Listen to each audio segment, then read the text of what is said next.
How do you learn who you really are? It's not found in books. It's found on the battlefield. What's up, warriors? All right, today I'm with Kai Jordan. And not only does he look like a samurai, he speaks like one, and I'm very excited to have an awesome interview with him. But Kai, you work with men just as I work with men, and I think today's episode is going to be towards our brothers. And so let's tell people, who's Kai Jordan? What do you do? And then just go right into your greatest passion on what you're doing here, because that's, let's cut right through. Samurai style. Thank you so much for having me, Rick. I'm a men's coach and relationship mentor. And my journey has been healing, a very traumatic experience that involved the doctor and my dad. And I felt that my masculinity was distorted from that event at 2.5. Essentially, I was in a surgical procedure. My dad had to assist to this doctor doing something to my genitals, holding me down. And it just distorted the way that I trusted my dad, trusted the medical association, trusted anyone but myself. And since then, I've been on a healing journey, facilitating for others, but as well as myself. And what I was working with a lot with the modalities over the last 12 years with body talk and coaching and healing, working a lot with masculinity, but as well, sexual trauma. I would deal a lot with helping people resolve deeper sexual trauma or abuse.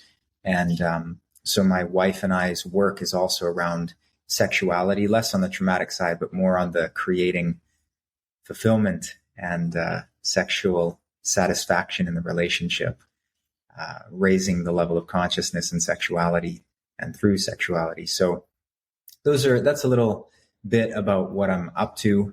But I'm sure we'll dive deeper into the details today. And I'm looking forward to that.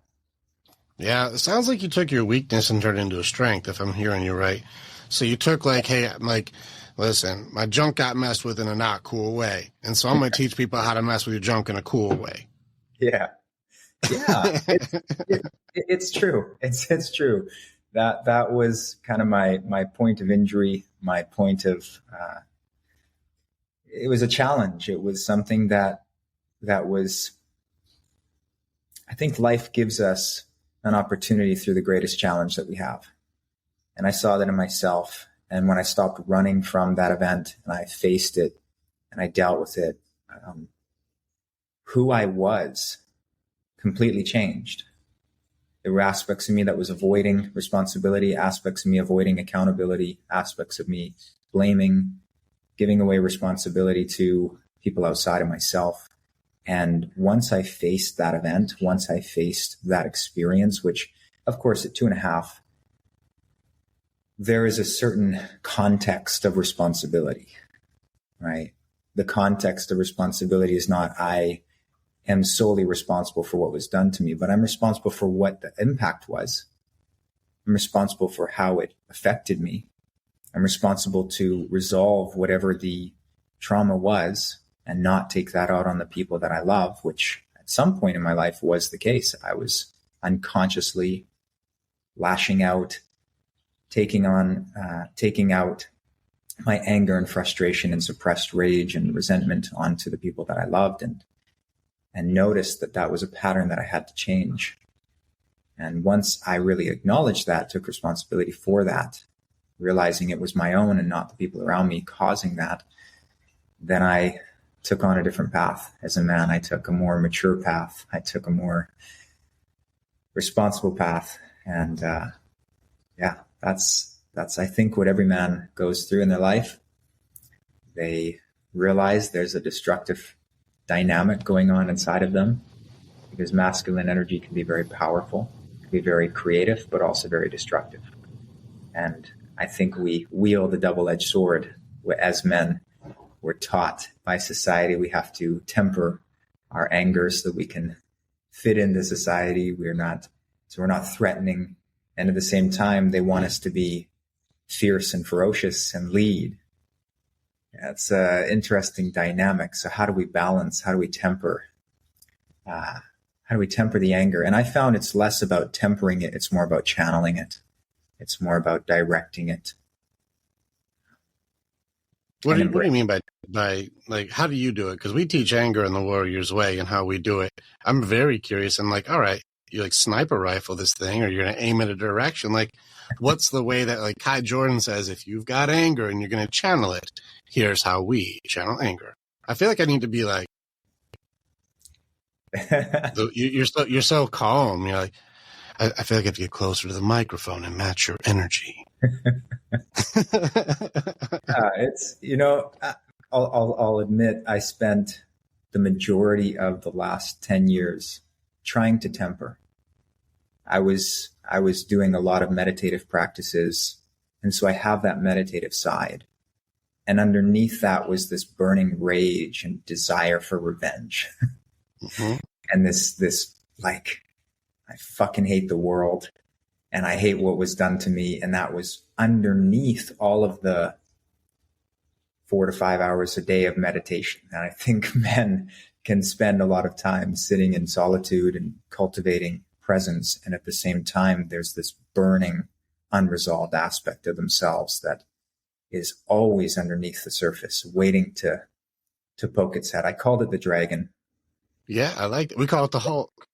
The Hulk, exactly. It definitely was the Hulk. It would show up in times when I least expected, and the triggers would be so random. But what I did understand, I did track it down to certain thought patterns. The main thought pattern was around injustice. Anything I felt was unjust was just a trigger for anger. And then deeper than that, there was something I call him, now I'm just forgetting the name because it's blanking, but I will make a name up for you. We're going to call him Bob if you don't get the name. He's a protector energy, but I call him the Punisher. That's okay. The Punisher. That's a spirit of vengeance, bro. Yeah, because at some point in my life, I adopted this idea that in order to learn from my mistakes, I had to be punished. And that was the over responsibility, that event of this event that happened when I was 2.5. I had this procedure that was done. And I felt that was a punishment. I didn't understand. I was 2.5. Let me understand what I'm trying to, I want to make sure I don't misunderstand.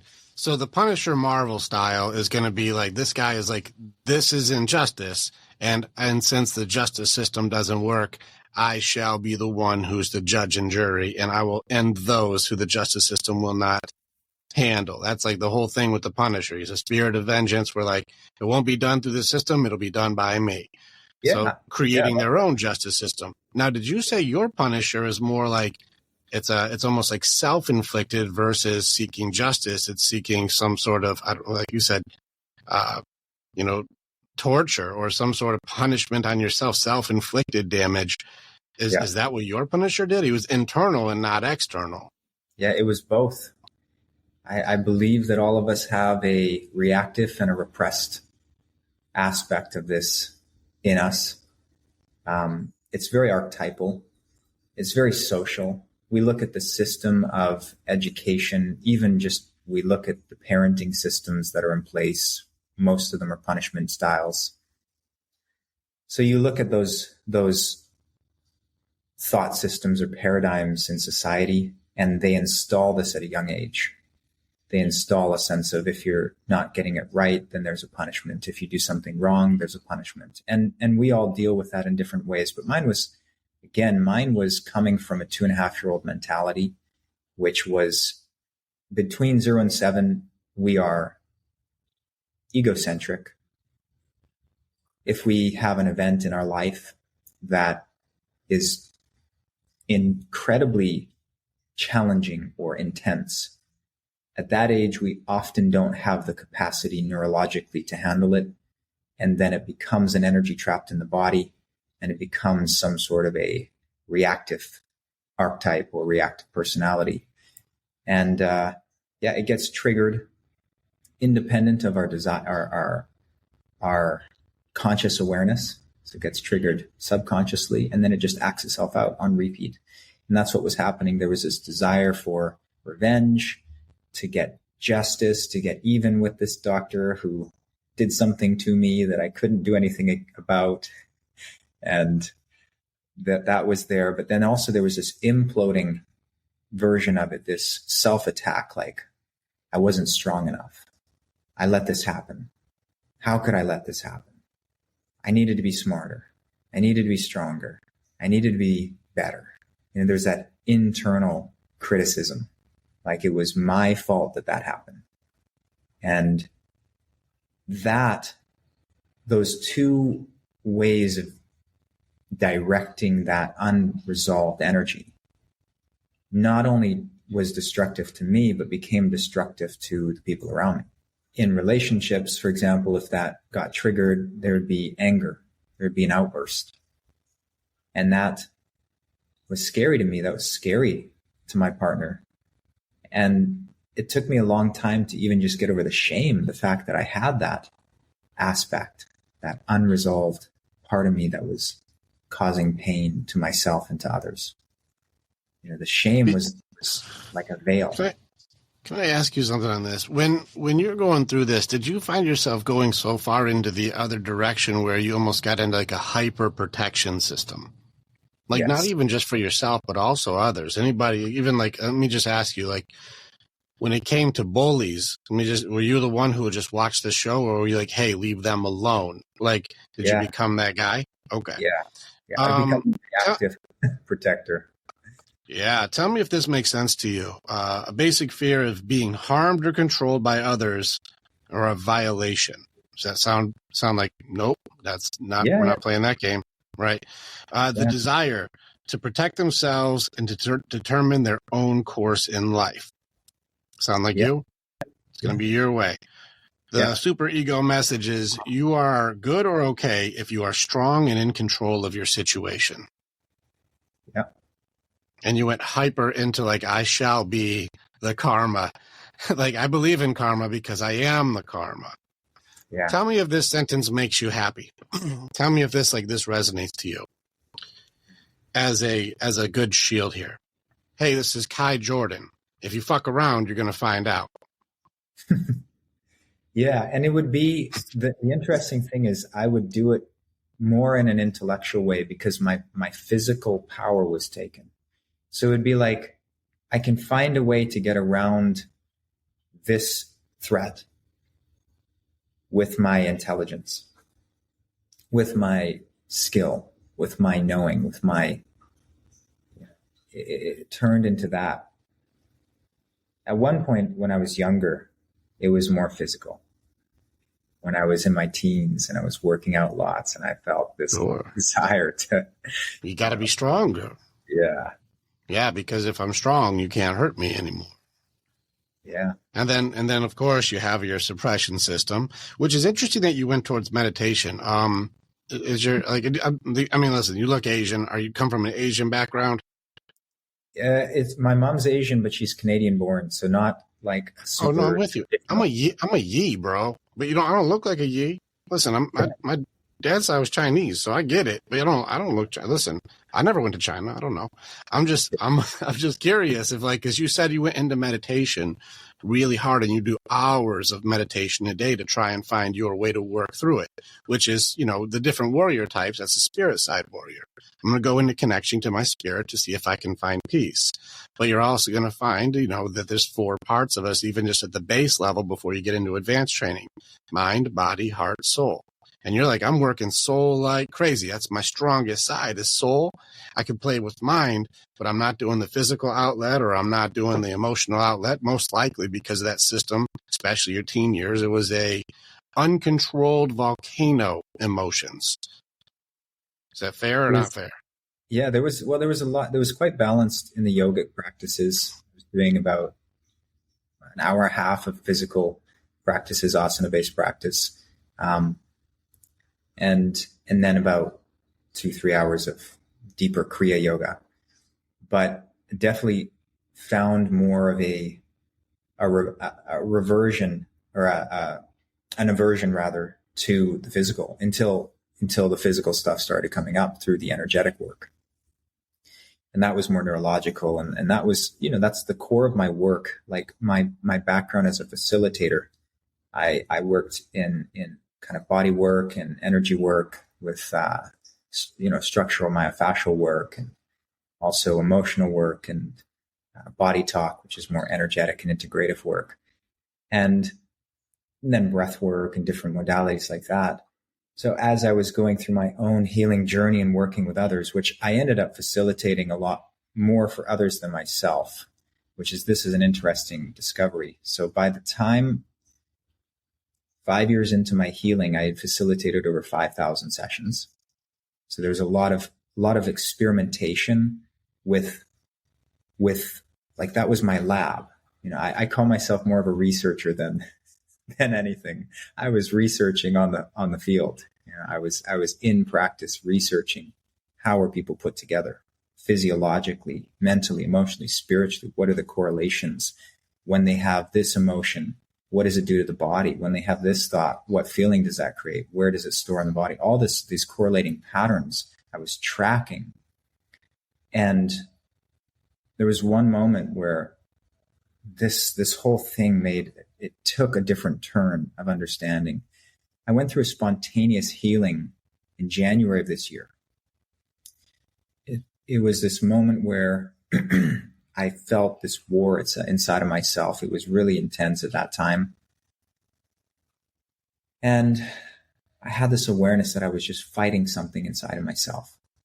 I was constantly fighting this knowing, this intuition, something that was trying to surface. And there was a moment where I consciously said, okay, I'm not going to fight this anymore. I'm going to lose. I'm going to let myself lose to whatever is surfacing. And I felt sick to my stomach. I went and I laid down. My wife ended up opening the door to the bedroom. She was at a workout. She came back home. She opened the door. I was laying in the fetal position, and she just walked in and said, "Are you okay?" I said, "No, I'm not okay. Something's happening." And she came and she sat beside me on the bed and just put her hand on my lap. And I started crying and shaking and started releasing all this energy, seeing memories of the surgery that I went through, being put under. I had no recollection of that. I was seeing memories. I at one point was screaming in this high-pitched voice, what did I do wrong? Why is this happening? What did I do wrong? It was like living out that experience. It was really coming through me as the energy was being relived. And I was seeing all these flashes and my body was shaking, and parts of my body that were tight before, they were releasing and opening, and energy was moving. And it was just this really powerful experience that was spontaneous and unexpected. And at the very end of that, it lasted for about an hour. And at the end of that, she asked me, what do you need right now? And without thinking, the answer was clear. I need me. I need the person I became. If I now was there with that boy, if I was there with the skills that I have, with the understanding that I have, with the capability and the compassion and the love that I have that I give to my clients, if I was there for me, I wouldn't have dealt with this much trauma. I would not have suffered. And that made me understand really this internal nature of people who serve, people who help, people who become facilitators. There is an aspect of us that becomes the person that we needed as a child. And I didn't think in that moment, up until that moment, I could actually show up energetically for that person the same way I show up for my clients. If he surfaces, I can actually be the me, the future me that I needed when I was 2.5 with myself. And then that created this interesting, almost a modality of, it's similar, I guess it would be similar to kind of reparenting work, but it was directly working with the energy imprints. And that was really, really interesting, because this whole time I'd been facilitating and learning on other people. I had learned so much. There was so much I didn't just think to direct towards myself, like directly. I would look to other people and be like, okay, I'm going to go to this guy can help me. I'm going to go to that person. This person can help me. Instead of like, hey, that feeling comes up, I can do something about that. And so I created more of an intrinsic way of dealing with it, an intrinsic system to resolve these things. And that created a much longer, more prolonged resolve and resolution. Stay with us. We'll be right back. Warrior, thank you so much for being a part of the information that we have. And you're part of our story as we are a part of yours. It's very much an honor to be able to connect with each other.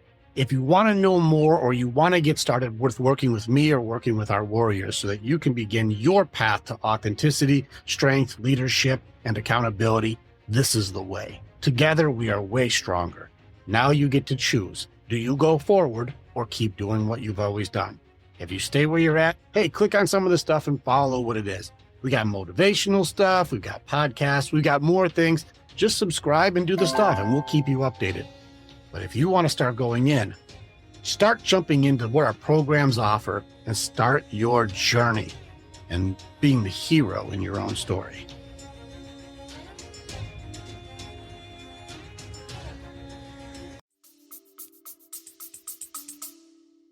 Yeah, well, it creates a radical acceptance, and it's pretty awesome that you found this on accident, because like there's training for that. Yeah, it was all spontaneous. Good job. Yeah, it goes into neurolinguistics. It gets into programming that through that way, and you being able to go back in. But there's also training they do. I do this with people too, where you go back into the memory as yourself and you help little you, or you go there and be there with little you, or you remake a new memory and you rescue little you, or like whatever it would be. But then you're going into like this, so people understand. There's a lot of guys right now, if they're listening to this, going, what the fuck is this guy talking about? Like, I already know they are, because even I'm far more, my natural strength side comes on mind and body. What's the tactics? Let's execute. Let's kick some ass. I'm not going to quit. I'm going to push through. What's the battle plan? Is it solid? Let's challenge it. Mind, body side, strong. And that's like the yin. The other side is heart and soul. And people go like, well, how do you do that side? I'm like, don't try and think your way through that side. You won't do it. You can't mindset that side. That's mine. You can't tactics your way into feelings. You don't force love. You fall into love. This is a completely different system. It's upside down. And so to go in and like, this is where I found too, for you, like tapping into repressed memories and inner child. I had no idea where that was at. Like I'm looking at, because I got into some spirit work a couple of years ago, because that was not a side that I was working into, whether it be through religion, faith, energy, spirit, soul, whatever you could go, whatever, law of attraction, vibrations, pick a thing. Like I wasn't working in there until a couple of years ago, and I started cracking in on some new things, heavy things. I was like, okay, those are in there. And then I also had a very repressed heart side, because I was all mind, body, protection like you. I had to shut that stuff. I had to shut it down. Can't go there. And so when it came to heart side, this is where the word that you ended up finding on accident was surrender. Well, surrender on the mind and body side, that means quit, give up, you're a failure, you're a loser. I just recorded with Carlos Henry, who's like, winners win, losers will lose. He's like, nope. And I'm like, that's losing. I'm not quitting. Well, surrender on the heart and spirit side, like you said, you used your mind to say, I'm going to lose, but really, you just let it, you surrendered to it. I'm going to go in, which is actually opposite. It's actually really powerful when you go in, and then you ended up doing a reliving, which was the first stages of neurolinguistic programming. And then you went into, now I'm going to go in and do the inner child work, where you are now doing your own rehabilitation in your mind. Is that fair? Yeah, absolutely. Bro, I found the same thing. I found the same thing. I bring my warrior into my kid and hang out with little me, because I didn't know he was in there. Yeah, absolutely. Yeah, sounds bonkers though. Tell me it doesn't sound bonkers. It's so counter logic, right? Mm-hmm. As men, we're very logical, and what I found was the analytical mind cannot go into the subconscious. It cannot go into the feeling. I also had an interesting discovery when I was working with a client one time. It was just very simple and very obvious, but I never thought of it like this. But I was working with her and she said, I feel so angry. Why am I angry? I said, because there's anger in your body. What do you mean? Why are you angry? You're angry. That's why you're angry. Feelings don't have a meaning. Feelings don't have a reason. They just exist. Your experience of life just exists. People's logic brains right now are not liking this. I know. It's not logical. explain the feeling. You're like, it's a feeling. You don't explain that. Yeah, you live it. You feel it. Yeah. You Actually, I really enjoy how you caught the anger piece, especially injustice. I have 3 different parts in anger that you have to pay attention to see where they are. And injustice and unfairness is in one of the categories. So you're definitely right on that one. The other one is something is taken from you or something has been lost. things done You know, against you. Yeah. it feels that way. Something taken or lost. Yeah. And then the last one, especially relationship dynamics, it doesn't have to just be love. It can be friends. It can be parents. It can be, siblings, is unmet needs. And that gets into Marshall Rosenberg stuff people get angry when there's a need that I need met, but I, A, don't know how to articulate it. B, we don't have agreements. And C, I don't know what it is. Yeah. If you start in this category, I'd be like, we can find where your anger is coming from. And you're grieving right now. That means you're in your loss system, because anger is part of your loss system. That means there's something that happened, and you're probably bouncing back and forth between, I can't believe this shit happened. If only I'd have done this, or if only I knew that, then I could have done this. And I'm really bummed out about having this situation be what it is. That's just grieving, man. That's the grief system. It's part of you trying to work to acceptance, but a lot of people don't understand the finish line is finding acceptance in each side instead of, this is my identity because my feelings run wild in here. Yeah. And that resolution came. It came, and it took months. It took months and months of just living in the allowance of those repressed feelings and what wasn't addressed. And, a lot of this too gets covered up with the good boy. This is really, what does that mean for you? Boy mentality, like, hey, I'm a good boy. I listen. I do what's asked of me. I serve. I take care of the people around me. It's that. The other dynamic in my case was just having a loving mother, but one that wanted me to, in some way, live out her dream. She wanted to do music. They put us in piano very early, and there were benefits to that. We were 3, so that was right around the time the trauma was, and I had an outlet. But there was also almost a distraction.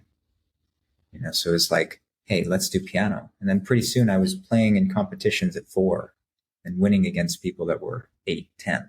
Because we started pretty much with the same amount of experience, but they started 5 years later. So I was always competing at age levels twice my age and beating everyone. And that was a way of finding value.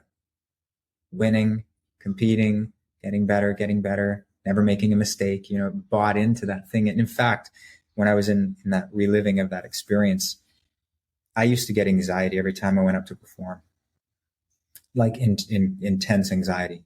And I developed a way of numbing it, which was like a mental distraction, a little bit of combination of mentally distract myself, don't think about it, and just numb, just tense up a little bit. And I never understood where that came from. But when I was reliving that experience, this idea that I'd done something wrong to deserve that surgery kept coming up. And I understood that my fear when I was going to perform was that if I mess this up, that surgery is going to happen again. It was like a correlation. Like, I did something wrong to deserve that. If I mess up here, something like that's going to happen again too. And so it drove me. It made me really competitive. Like, I didn't want to lose. I almost never lost in that category of my life. But that also covered up all of these deeper feelings. And I never had to face the fear of being wrong, the fear of messing up, the fear of making a mistake, because I was in a position that I was winning. Interesting. So did you both create your parents as the villains and your source of acceptance? When I was looking at them through the lens of the resentment of the event happening, so that was the non-acceptance, the lens of non-acceptance. They were people that had forced me, in the same way the doctor had forced me to do these procedures, forced me into playing piano and da da da. And then I also felt the benefit because I can be very disciplined. Like that discipline of daily practice that don't have that discipline, they can't sit for 4 or 5 hours in a day and do a practice. Sure. That discipline built on that foundation of, even if you don't feel like it, you have to do your practice. You have to do your piano. That was installed, and that was so positive. But my interpretation of it at the time was that was forcing me. I couldn't do what I wanted. I didn't get to play when I wanted. I didn't get to take time off. So that, seen through the lens of non-acceptance, was a negative thing, but seen through a lens of acceptance, that was a very positive thing. I'm very happy that happened. Was your inner critic like really, really, really hard on yourself? Like, were you really rough on yourself, like almost to a perfectionist aspect? Yeah, absolutely. Yeah, like to the point that I can't make a mistake. If I play piano and I do a piece, 10-minute piece, if I mess up one note, that's the problem. You know? I see. Now, you definitely, like this entire system that you built on yourself was like, it was so hard on yourself to do everything right that you created this catastrophic event that will happen again if you're not perfect. Yeah, I'm not sure I understand that, but is that, I'm asking, I don't know. Oh, if I got it wrong. Yeah, it was very subconscious. It was definitely like, I had no idea this was playing out. Yeah. But it was like, if I get it wrong, and so if I admit defeat, if I get it wrong, it was just this feeling of just something bad's going to happen. That's all. Like it felt like just extreme danger. And you had to be good. Yeah, I had to be good. I had to be the person that met other people's expectations, right? In some way, that's the pleasing side. I had to be winning, or I couldn't be wrong. I couldn't lose. You know, and in the work of Werner Earnhardt and the EST work, which a lot of people may have already done, landmark, they talk about this, the winning formulas, the winning strategies for life, and how your attempt to avoid being wrong, avoid losing, it ends up creating a sabotage of love and vitality. Sure. And the very thing that you're after is the very thing that you're destroying with these strategies. You know, your winning strategies. Especially coping mechanisms, my protection system will get kicked on, especially when people are playing around in the heart area. Yeah. Yeah, absolutely. So that's an interesting exploration. So in this, whatever spontaneous healing event that occurred, which again is not so spontaneous because you don't see the work leading up to it. It's like, I live in Bali, so I'm looking out at the fields, and I'm just looking in the rice paddies I have, view of the rice fields, and they're starting to come up. The harvest is coming. And if you look at that, you say, wow, that's beautiful. And when it's all flush and the rice is there to harvest, you may look at it and go, what a beautiful thing. But you don't see how much time they spend tilling the soil and cutting the chaff and burning it and hauling it out for the cow. You don't see any of that.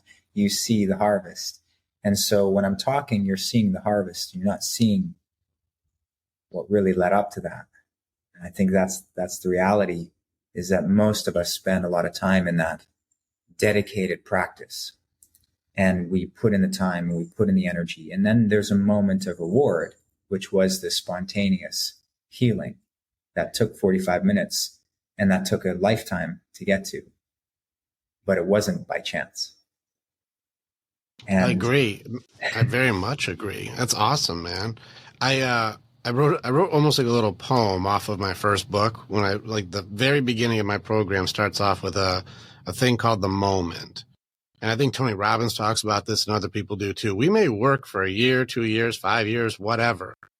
But at some point, no matter what it is we're doing, whether it's a bad habit, whether it's a goal, whether it's a motivation, whatever, there's a moment where you go, I'm done doing that, or like I'm going in, or like starting now from now on. There's a moment, and it may take a year to get to that moment, but there's a moment where you go, enough. From now on, done doing that. That it's those existential crisis moments, and it may take, like you see, it comes from anywhere from weight loss to breakthrough or whatever it may be. Something that's happening where you go, enough. From now on, I'm going in. I'm doing it. I'm going to have courage or bravery. I'm going for it. Or like, I'm letting that go. I don't need that anymore. My cognitive dissonance has had enough of a field day in here. I'm done doing it. I know the right answer and I'm in. Like, and so I love that you're like, it may have taken a lifetime to get to, but then once I went in and faced that demon, like changed my whole life. And I really love it. Just being clear, you've done 5,000 like in-person like trainings. No, and one-to-one sessions for one-to-one session, and then 2,000 coaching sessions. So we're over 7,000 now in 12 years of work with people. And I say that because it just gave me an understanding, like seeing so many people come in with different ailments and different things they wanted to work on. My awareness and being able to track that helped me in my own understanding of what was going on for me. It was so helpful. And of course, I helped a lot of people along the way. There were thousands of people that I got to work with and support. And so who I became in the process of helping others was the person that I needed to be for myself. And then when I decided to show up for myself in that way, healing occurred. And that was a miraculous moment. I love those moments, man. I love the moment when everything changes. That's fantastic. Yeah. And I also I give you a lot of credit too, to have the courage to go ahead and say, I'm going to keep going into battle with people over and over and over again, not only to help them discover themselves, but also as my path to discover, them. Like for myself, I help them, but help me too. I got to go into battle. And this is where people follow the people who will lead from the front, especially with men, is there's a purpose that you have, but a lot of times we're afraid to make the mistakes to learn from it. Yeah. And I was until I, it felt like life and death, making a mistake, getting it wrong.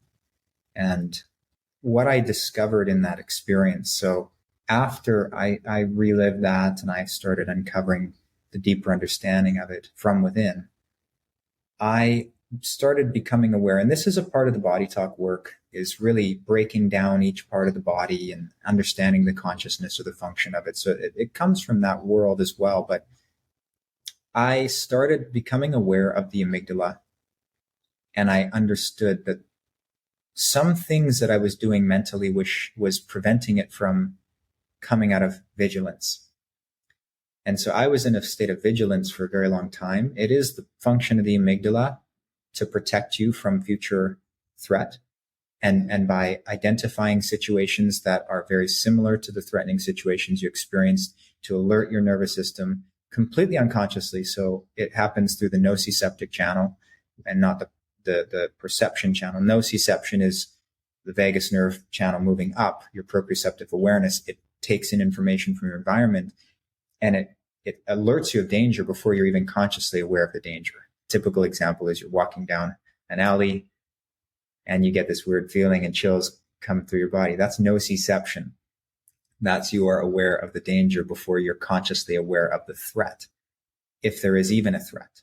Now, this channel, interestingly enough, if you have trauma, it will recognize certain environmental triggers, and it will alert your nervous system that there's a threat, even if there may not be a threat. So you live in this world of danger, but there may not really be real danger, right? You live in this world of feeling threatened, but there may not be danger. And so I understood after this release that my amygdala was hyperactive. It was trying to protect me, but in the process of trying to protect me from an event like that happening again, it was also suppressing the feeling of that event. It was preventing me from even experiencing it the first time. So I had this amazing protective mechanism that was also suppressing the healing process. And that was really interesting, that if I stay in protection mode, if I keep trying to protect myself, I don't go into healing. And that obviously it's very true that we can't fight and digest, right? The nervous system, the autonomic nervous system, the sympathetic is fight, flight. It's in that adrenaline mode. But if that doesn't shut off fully, we never really go into the deep, deep healing, into the rest, relaxation, the parasympathetic. So that surrender is necessary for men to process the unresolved challenges that they faced. And what I've noticed in that event, processing the event, is they talk about this concept of post-traumatic growth. And we all hear about post-traumatic stress disorder. Stress is the same. We have stressors in our lives. We have intense challenges. Why do some people go through intense challenges and become stronger, and other people become disabled by it or fall into a state of disorder?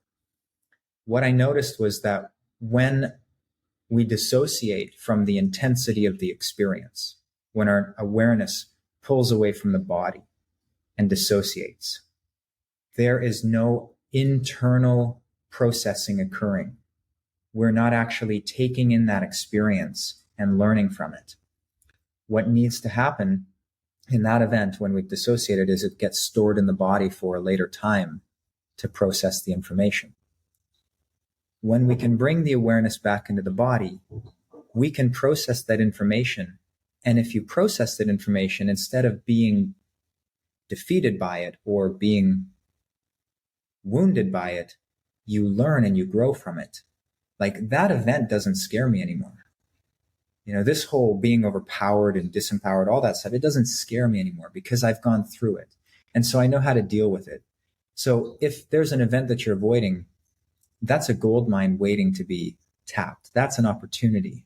That's a possibility. That's a growth waiting to happen. You purposely go to the gym to stress your tissues, to create trauma on your body. There's a way to do that emotionally, to create emotional maturity and resilience. There's a way to do that mentally, to create that toughness, to create that discipline, right? And so this is something that as men, in some way, we're taught to avoid the feeling of the experience because it's not manly. It's not cool to express, but that's a very important part of our journey. We have to integrate the very intense feelings. And that's how we learn to channel it. Instead of it being destructive, we learn to direct it only once we've integrated it.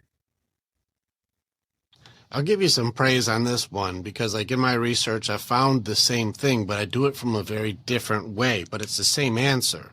And so, like, props to you because, like, all this people I've worked with, I see the same patterns, but I come at it from this, like, warrior attack point of view. Like, this is defeatable. You said the disassociation, that's denial. The suppression system that you're going into, it's not because you're weak or crazy. It's supposed to be the healthy version is I'll put that in here and then later I can unpack it when I got time. Well, some people go, that goes in here and then I just push that down. And then that goes in here and then I push that down. And that goes in here and I just push that down because nobody cares anyways. I'm not dealing with that.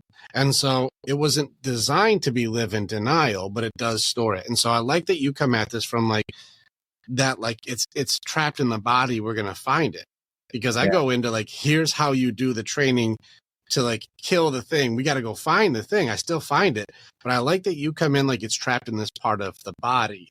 Because I go in, this is the battlefield of the mind. And so I'm like, let's go into the memory or let's go into the thing. I'll go with you. Let's go fight whatever comes out. I got you. And I'm with you. I have no fear. There's no fear here. Let's go in. Let's see what demon comes out. Let's see what memory it is. Let's see what monster it is. And sometimes it's just a curse that needs to be let go. Yeah. We'll see. What is it? What do we got to fight here? What's there? Fear. You mentioned fear all the time. The nociception area, the intuition part of us that comes out, how anxiety works. Man, I think that we're on the same path. I'm paralleling, man. I'm like, that's what I found too. I just go a different attack style than you. Yeah. But it's the same idea. And like, well done, man. I'll give you praise because sometimes I'll run into people and be like, I see that you're kind of at the beginning of this journey here, bud. And I'm like, no, Kai Jordan's going down the path, man. He's going pretty damn far. He sees it. He's got that. He's got that. He's got this. He's got this. When well done. I also want to go in more because you speak more from this feel side. Yeah. And most guys are so suppressed, especially spirit heart side, that most of us had to go body and mind side just to survive. Yeah. And so I know a lot of guys were like, I'm struggling with this spirit side. I don't get it. I don't understand. How do I get in there? And, I'm struggling heart side. That's repressed. And I know you say I'm supposed to go in there and I got inner child stuff or the romantic or the connection. I know that's in there, but I don't want to go in there because that's also where all the stuff I'm terrified of is in there too. And I don't want to go in. How do you help the guys break through getting out of just mind, body and getting into like, let's tap into spirit, man, because there's a lot of, let's just be real. A lot of religion has messed up people's interpretations of what spirit or soul is. And so people have put their personal beliefs in with a belief system that doesn't even actually line up with a lot of times people's trainings. Yeah. And then they're like, I have a bad taste in my mouth when it comes to spirit or soul. How do you help? How do you help them break that wall down? What's your strategy? So I use a subtractive process. Everything that we do on top of the natural state it's just in some way obscuring the natural process of life. Like what happened to me spontaneously was I got out of the way. We all have an innate healing system inside of us that heals our body when it gets damaged. We also have that for the emotional system and the mental system. They all have their own different way of resolving things, right? The mind, what it does is it clears things. So it'll actually wipe memories from the brain. That's how we resolve trauma. You see techniques like EMDR, which are using eye patterns to wipe neurological imprints. The body does it different. The body digests. This is the interesting thing. This is an interesting discovery. So I got up to a certain point where I got stuck trying to kill my ego, trying to kill the identity that I was struggling with. I got to a certain point, and I had a mentor one time who said, well, the problem is that you're trying to kill it instead of integrate it. And that was a big shift. And I started going, okay, how do I integrate? That's interesting. And I started understanding that when you put food in the body, right? When you put something into your body, when you ingest something, and that's not just physical, right? You ingest your life experiences. That's you live it. It's experienced in the body. When you have ingested an experience, in order to let it go, the body needs to extract the nutrients from it first. It's very efficient. It's very intelligent. It's not going to let it go unless it's extracted the nutrients. So this whole idea of release, get rid of the feeling, or kill, that didn't work to a certain point. It worked up until the point that it worked. And then after that, it didn't work. And I started understanding that in order to really overcome this, I have to integrate it. It has to be something that is absorbed within me. It has to be something that's embraced and then processed through my body. The body remembers everything.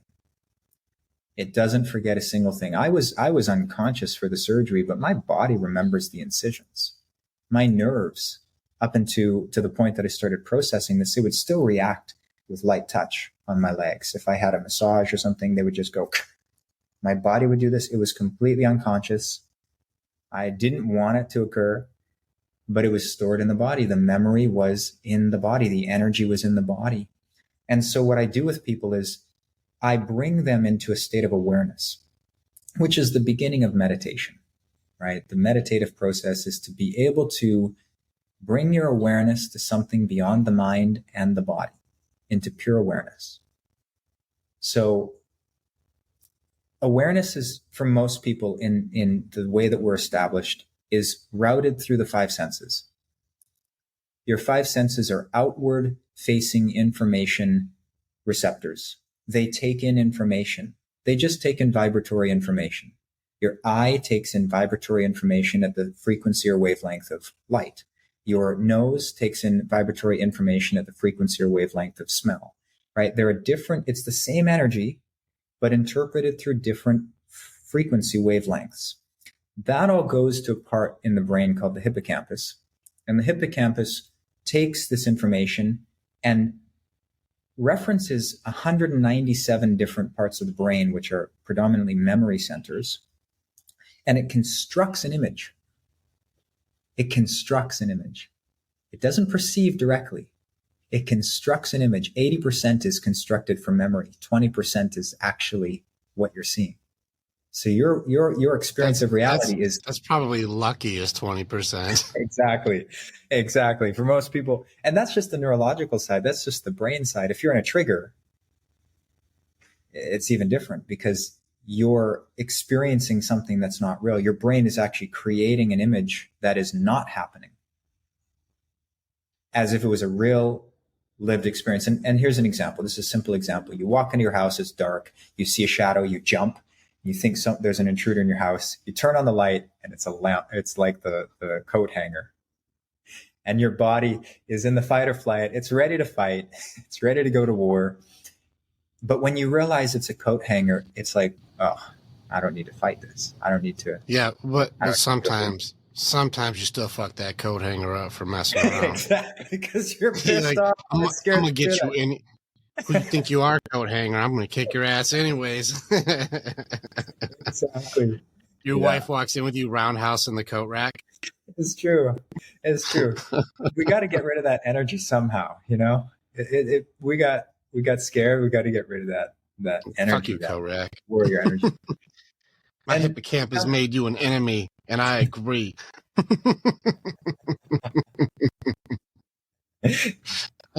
Yeah. I like this, man. I know I threw you off track a little bit, but this is good, dude. And like, I like your approach here because you're coming in through this energy, you're coming in through spirit side on this, and it's my whole program is going to be on the opposite end, and this is why I love hearing what you're doing. And it's really important because there's a lot of guys who I know who do have this like heart, spirit, energy thing in them, and they do not know how to sort it. And so like, it's really cool hearing that we're finding the same thing from the opposite ends. Like we're both like, it's right here's what I found.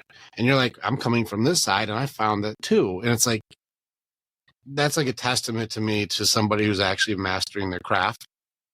Because like, hey, I've gone in further than anybody else I've run into. I've talked to PhDs, I've talked to authors, I've talked to TED talkers, I've talked to people, and I'm like, I've gotten to this point and this point, and they're like, okay, that's really good. That's interesting. I like that because I got here, and that goes right with what I found. And we're like finding all the pieces, and you're saying, well, I'm coming in through the spirit side, coming in through the soul and the energy and the connection side, and you're finding the same thing. Yeah, I love it, man. And I guess where it kind of correlates, where it might correlate is when I noticed this, when I discovered this innate healing system from within. I know it's already there. It just needs to be tapped into. I asked myself, why doesn't it work? Why doesn't it happen for many people? What's the reason? And in that inquiry, I started exploring when I bring the awareness into a person's body. For example, if you were a person that came to me and said, look, I'm dealing with this thing that's going on. I'm lashing out at my partner, he's yelling at my kids. I don't know what to do. It's just really, I'm struggling with something going on, or I feel really defeated in my work, not really living on purpose. I'd say, okay, let's go with that. Where do you feel that in your body? And I can feel into other people's bodies. So your awareness, when you train your awareness, you can project your awareness into yourself. You can project consciousness into someone else. We do this with sexuality. As men, if you learn to project your consciousness into your partner's body, you're able to experience a unified experience with them. You're actually able to feel what they're feeling, right? Yeah. And so, you ever mess around like with what? Okay, I'm gonna go in a little bit. I've done stuff like I've had conversations with like Lane Carlson and people like before where I've had people on who go into the psilocybin route. And I don't know if you ever messed around with it before, but like I've done psilocybin. I'll be very open, man. We had an extremely tantric experience when like I could feel her like from heartbeat all the way to orgasm. You can feel everything. And so like I know what you're talking about to be able to channel that, because it's bananas when you can go like, holy, like it's like I can feel you at the same time. And that stuff, let me just tell you, it's a wild experience. Like that stuff is amazing. That's a whole other story of how my partner and I met. Maybe we'll have time to get to that. I think that's an interesting thing. But we met making love across the room in a San Pedro ceremony, and that we can talk a little bit more about. But what? All right, listen, I understand making love together, but making love across the room? Yeah, it sounds weird and wacky. All right, I'm going to finish up this topic, this conversation here about how I get it, and then we can get into that, because that is related. Okay. That's related. Okay, let's do it. The men are like, fuck what you're about to say. I want to know about the. No. How are you fucking across the room? I'm actually. Dude, you must got some. You must got like a 30-foot dick. Wait, what surgery is this? Because I actually want this one now. I need one of those surgeries too. That's what you can do after that. You call this trauma if you're fucking from across the room? Listen, I need some trauma. Yeah, man. Well, maybe that's the medicine. Maybe that was what led to that. No, it is something that actually we do in our workshops. We teach people energetic sexuality and energetic lovemaking. We've had people we trained in kind of orgasmic and tantric body work. And you can just put your hand in someone's energy field. And we've had people who were doing it for the first time with partners, fully clothed. There's nothing sexual in these workshops. Like, you don't have to be explicit or anything, but just energetically holding masculine energy, and the person's in kind of a feminine energy. And we've had people say that was better than sex. That's what I was wanting. Like, women say, I wish my man was just doing this to me, because that's what I've actually wanted. I've wanted that deeper energetic lovemaking. And so that's another topic. Okay, I'll finish up on this. We're giving teasers. We're about to move in that direction, but I'll finish up on this. So when I discovered how the system works, and I asked the question, what is preventing it? What prevents the innate healing? Because at the end of the day, I've studied over 13 modalities. All of them leverage the same system. And that's the healing system that's built into every single human being. Like, I can't do anything for you. I can just get your stuff out of the way so you can do it for yourself. I can't do it for you. You are doing it for yourself, but you're in the way. That's how I see people when they come to me. I'm like, you're just in the way. I just need to find out how you're in the way and get you out of the way. That's it. You're going to do the work. You're going to heal. It's going to happen from within. So when people come to me, I teach them how to bring their awareness out of the analytical mind, because the awareness is typically identified with the thought process. That's why I say feelings don't mean anything, because men in their logic will need to make something that has no meaning have a meaning. The mind does that. The analytical mind will create a meaning for anything, even if it has no meaning. So we learn to bring the awareness, which is a faculty of pure awareness, doesn't have to analyze. It can just perceive. We can bring that awareness, which is traditionally takes years to master in meditation, but with guidance and direct guidance, you can do that. A man can discover this very quickly, pure awareness. And we can bring that into the body, into the place of the body that's holding the memory or the energy that's trapped. When we do that, there's all sorts of mental armorings or distraction patterns that come up. So I will see it happen. And I'll say, okay, you checked out here. Notice how your attention checked out and it went in this direction. And as soon as their awareness becomes aware of that, it's no longer unconscious, and they no longer do it reactively to suppress or to avoid.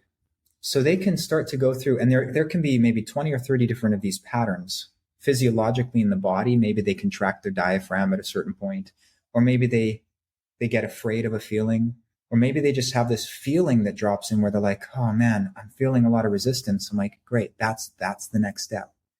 Of course, if you're being held down on a table when you're having this procedure done to you without freezing or anesthetics on your genitals, you're going to feel some resistance.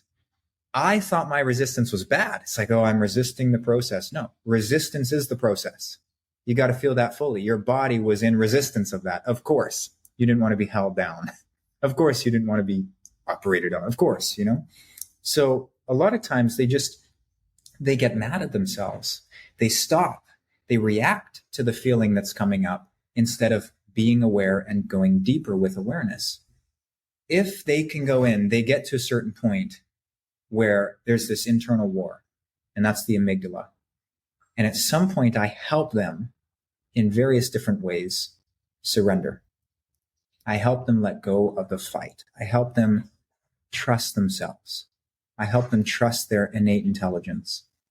And they heal because they go into vulnerability for the first time. Their nervous system comes out of vigilance. It stops fighting, and it finally rests in the feeling that they've been avoiding for the majority of their life, if not the entire life. And they feel it, and they burst into tears, or they feel this softness, or they, one guy had this memory of being sexually molested, and it came up, and he was saying, I've never shared this even with a therapist. I can't believe this even came up. It was in the first session. Because when we can use awareness, and when we can do it in the safe way without force. See, if you force someone who is in fight or flight, what happens? They push harder. You have to get them to let go each step of the way. Surrender, surrender, surrender. The resistance. At some point, they come into this state of being, which is no longer running, no longer fighting. And that's the space where they experience their own presence. The presence is like, I don't have to do anything to be me. I don't have to do anything to prove my worth and my value. I don't have to do anything to heal myself. There is something bigger than me that is here working, that has my back. And I can rest in that. I can surrender to that. I can merge with that. I can exist here in this moment, being one with the moment. And it's beautiful. There's nothing to run from. And then out of that, this experience of who I am, I know who I am. I know what I'm here to do. I start to feel the direction and the clarity of myself because I'm not confused by compensation and coping and trying to be like anyone else. And that's gone. I'm just myself. And it feels good to be me. And when they're living from that place, life starts to open up. Their partner starts to take direction from them. If their woman is giving them resistance, it's because they're not connected to that inner place of presence and leadership and direction within themselves. And they start to notice, people start to look at me different. I'm getting more respect. My children are listening to me. My wife is falling deeper in love with me. She's admiring me more, even experiencing states of reverence for me, where she's in awe of who I am. Not what I do, who I am. Right? That's who she'll be in awe of, is the man that we are, who we're being. And she'll see it through our actions, but she'll experience it through our presence. I think you did a good job explaining it, man. I like it. Like, I love how you explain the spirit side the way that you do. And I love that you, I'm with you, man. I found the purpose. I found security and certainty of a higher being there and saying, I've got your back. We've got you through this. And I've also found that strength and reverence, even in leadership as a pack leader. And we talk about our alphas being true alphas. Like, no, they're builders. We're not destroyers. We don't walk around smashing beer cans on our head. We support and encourage and build. Like, a real alpha leads from example, doesn't force. And so I found the same thing, man. This is a beautiful way that you explained it. And you do this first session in meditation. Is that how you do it? We do a little bit of intake. My intake is just understand. I listen and they share. And all of a sudden I get an insight. to where we need to go. And when I know, or when something starts to surface in the sharing and the safety of the sharing, because that's the first step of men's work, is the sharing, vulnerability. Right? If we were to say first stage men's work, teach men how to be vulnerable again, teach men how to open up. But then that's not my first stage. Awareness is my first stage. I'm with you there. Yeah. Awareness is my first stage. I'm with you there. Vulnerability. But if I said, let's go into vulnerability next, they're going to be like, no, especially like, you know, if you get into some of the archetypes. I work a lot with military guys. I work a lot with suppression, and it's a tough armor to crack right away, you know, because they're like, that is not the way. So to know thyself is where we go first. Like, let's go in and figure out what's your default program and what do you do on autopilot? What's your armor type now, that how you protect yourself? What are your coping mechanisms and how you know, try to deal with things that you don't have control over? How well do you know you? And odds are not very good, let alone go into, why don't you just go ahead and surrender, man? You're like, Okay, so that, I guess that is a little bit of a difference in the approach. I get there through the feeling. I guess they're able to bypass some of the analysis in the vulnerability of the feeling. Like, I guess the way that I'm looking at it is, when we sit in men's circles and we share, the first thing that men really get to that's changing for them is the freedom of speaking, being held by other men, and seen in their vulnerability, acknowledged in their vulnerability, that it's okay. You know, I think that's kind of the first level, that we sit around, whether it be a fire, and we share from the heart, we speak. Then there's another aspect, and you may see this as the second stage or the first stage for you, but there's another aspect which is like strengthening the nervous system, actually doing embodiment practices, expanding our capacity neurologically to be able to hold consciousness in the body and to hold intensity of feeling. You know, that's another aspect of men's work that's a little bit more advanced. And I guess they can be done simultaneously. But when I'm working with someone, it's a combination of all of it, because sometimes I'll need them to get up and do an embodiment practice. Sometimes it'll be a meditation. They'll go into an emotional release, and I'll use one of my healing modalities that I've used to support them through that. So it's a very integrative fluid, you know, that I think at some point, like a martial artist, you may study 3 or 4 different styles, but at one point it's all fighting. It's all, you know, it becomes the same thing. And that's what happened, this coaching and mentoring and, you know, deep emotional shadow work and all that stuff. At some point, it just became the same thing. It just became spirit in different forms. And how I see people cracking through the boundaries of their own personal patterns is when they feel and when they stop trying to fight that. And when they let go of all their patterns, then there's something about the experiencing of that opens up different layers of vulnerability. They can access it through the body. And almost in some way, they can bypass their mind. They can bypass the analytical process. And for a lot of people, you're right. We have to start there. We have to get an understanding. So that's the first step. We have to understand how their world looks. I have to be in it. But then from there, I can take them into different places. I can use my awareness to direct them, even in their own body, into feelings that they've suppressed. And we can go there together. It's like we journey together. That's clever, dude. I really love this because, like, I'm a master on the other side, so I love seeing someone who's like, I'm spirit side, and I'm like, fascinating, man. This is all, and like, I definitely, I don't do it the way you do it, but I highly appreciate the way that you do it, because like it's the yin to my yang is what you're doing. And I love that we're finding the same answer, but from very different approaches. And I really do believe that people need to go in and master with all. Like, I think you need to know all the parts. You have to figure you out from all these different areas. And I like also your martial arts analogy, because at some point you're like, well, I'm going to do Wing Chun, I'm going to do jujitsu. And at some point it's just, you're scrapping.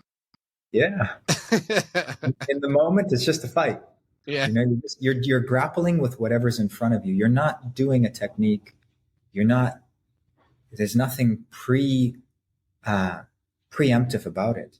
You're in the moment. You're dancing with what's in front of you, Mm-hmm. and that's mastery. Is when you can drop everything and dance with whatever's in front of you. I'm with you, dude. This is why I have no fear of going into any battles. I'm like, let's see what comes out. They're like, I don't know what's going to come out. I'm like, I've seen just about all of these. Let's see what it is. Just open the door. Can't be worse than what I've already faced inside of myself. I've slayed dragons, killed demons, and fought monsters. Open the door. Let's see which one it is. And then I'll show you, oh, this is stout monster. This one's, fear monster. This one's denial. That's how it works. Or this one is anger. Or this one's depression. That's anxiety. I'll show you how they work. This is the weak spot, and this is their strong spot. If you try to fight it like this, you're getting your ass kicked. You can't fight it like that. It's crazy. You can't fight anger like depression. You're bananas. You're going to get your ass kicked. It doesn't work like that.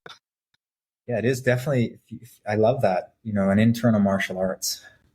That's how we train. This is why that's the warrior's way mindset is I will train you through the enemies within on which thing it is. That's why I built like the mind map and how this is how it works so you can know which thing is coming to get you. How is it coming in? It's going to come in through feelings. This is why that's where the first line of defense has to be in that heart and soul side. It's going to come in through how you feel. But if you have to suppress your feelings, you're not going to know how it's getting in here. You're actually going to have no bodyguard near the back door, or you kept it locked up and you aren't checking for leaks because you're just looking at the door. But it's coming in through some other way. It's getting in here. And you have low awareness of what's happening in this area. But what is it? Is it fear? Is it doubt? Is it distractions? Is it excuses? Are you still grieving still and going through your coping systems, whether it's denial, bargaining, anger, depression? Which way is it? And it's going to come in through very specific ways. Mm-hmm. And so I'll teach you the tactics of which ones are which ones so you know what it is. But I teach mind side, body side. So it's going to be like, do you understand what it is? Here are the tactics involved in how to kill that thing.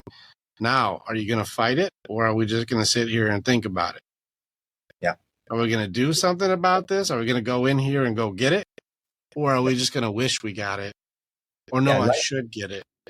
I really like that because at some point we have to be at cause. Even in the surrender. So if I've discovered this in inner child work, the child is helpless. It's been left in a helpless vulnerability and it's been wounded. So you go through an experience. How old was your inner child when you found him? Was he 2? It was between the 2.5, 3. Yeah, that's when yeah. Mine was 8. Yeah. I was because all the abuse and stuff that I went through, I grew up in not a nice area and not a friendly home. And so all the abuse and abandonment and all the stuff that I went through, mine was 8 years old, all messed up.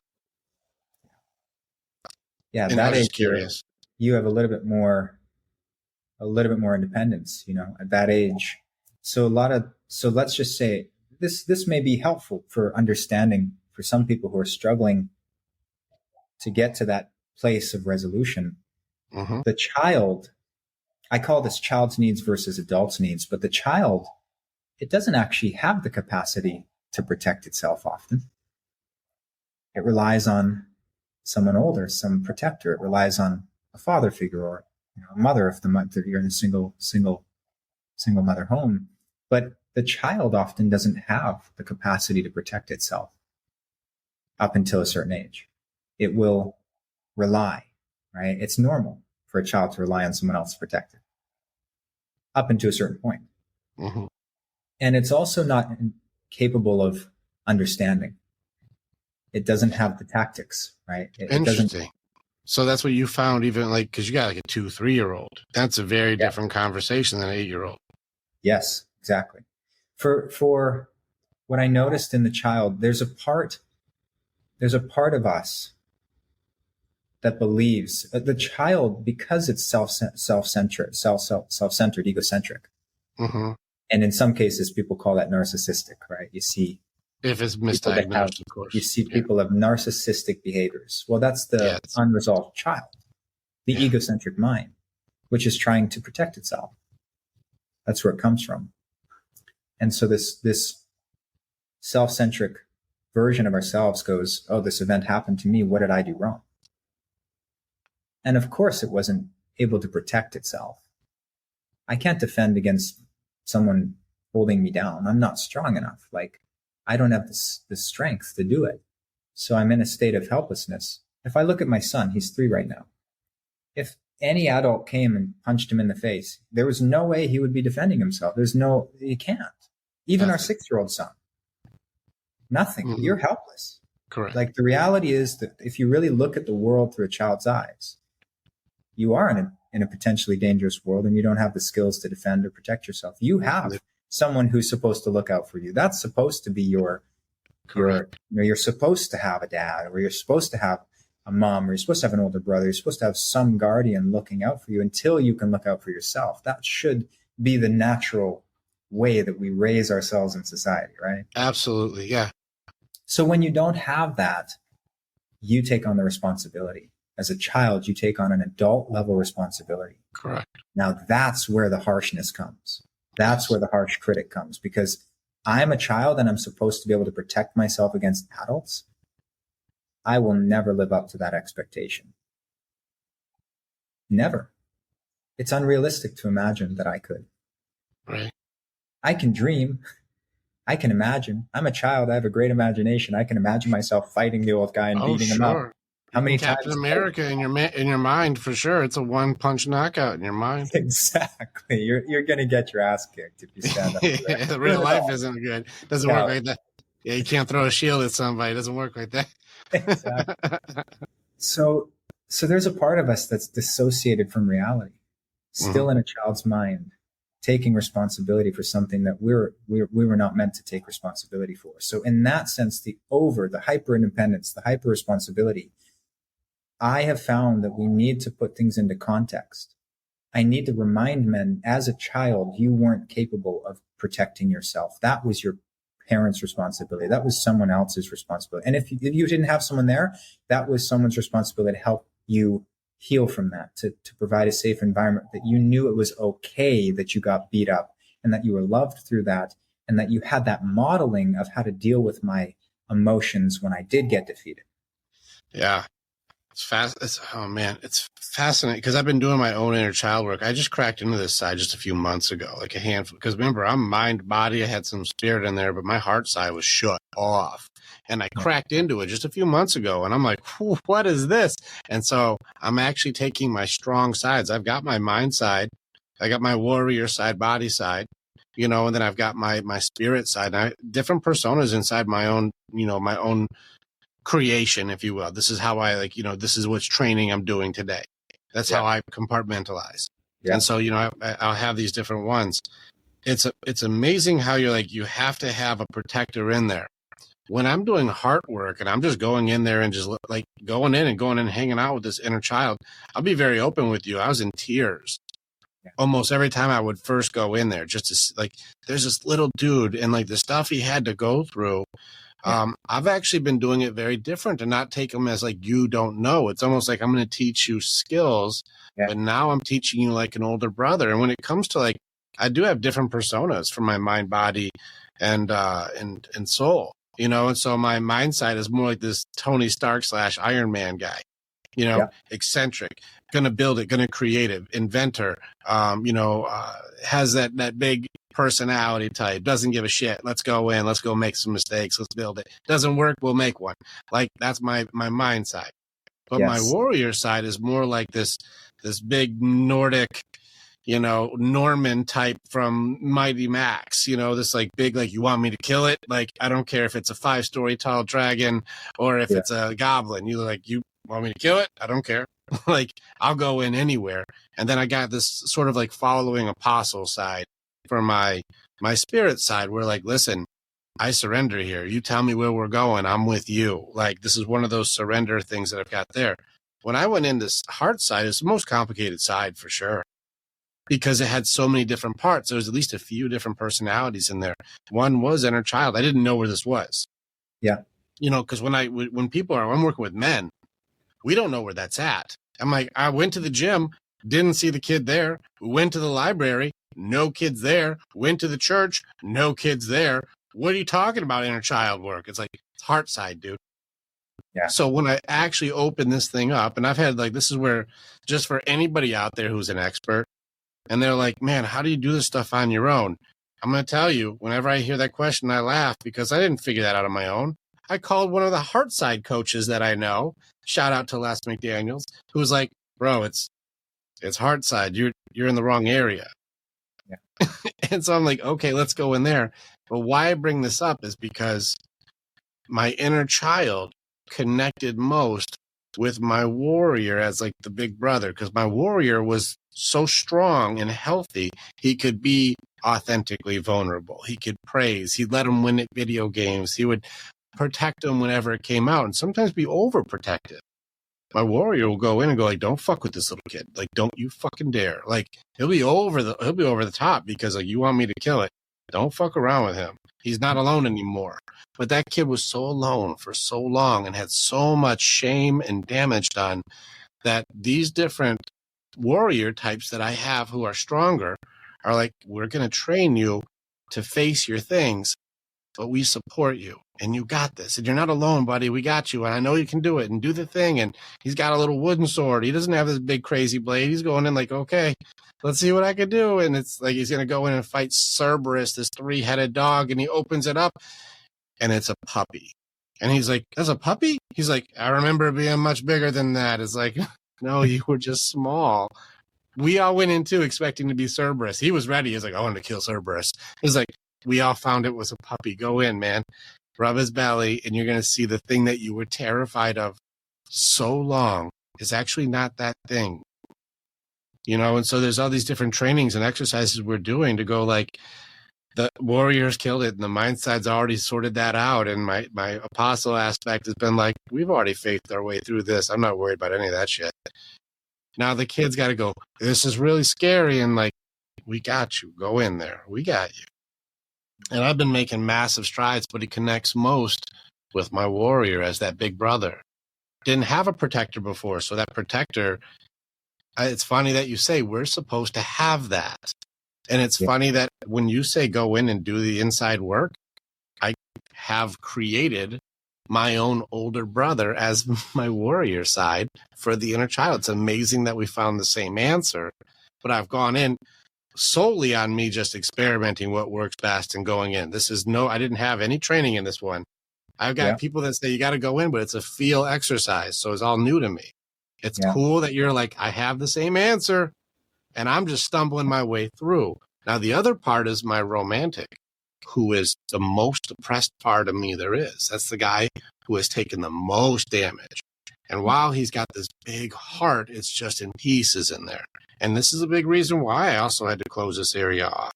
The kid was abused, and this guy was destroyed. Heartbreak after heartbreak after heartbreak. He's just holding pieces of this thing, but he's the guy who makes himself real small. Sits in the corner. He'd be the definition of depression if you looked in there. This guy cannot take a hit. He's more frail than the other parts. He's not strong yet. Now he identified most with my mind side, ironically. And he's like that confidence you have and that swagger you got, and like how did you do this? And I wanna identify myself more as that confident version that you have. And they hang out the most, and they just have fun dialogue because one talks in feelings and one talks in thoughts. And it's kind of this fun back and forth. And so that's been helping him heal his confidence to where when I first opened the stuff up, my partner listen, a lot of ladies really struggle with empathy for their partners. And so like when I go, I'm going to open this up, and she was like, I don't know how to deal with that. The warrior came out quick. Like, don't you fuck with him. Like, no, like he jumps in front quick. Like, don't fuck around. This guy cannot take a hit that you're about to swing with. Don't you dare.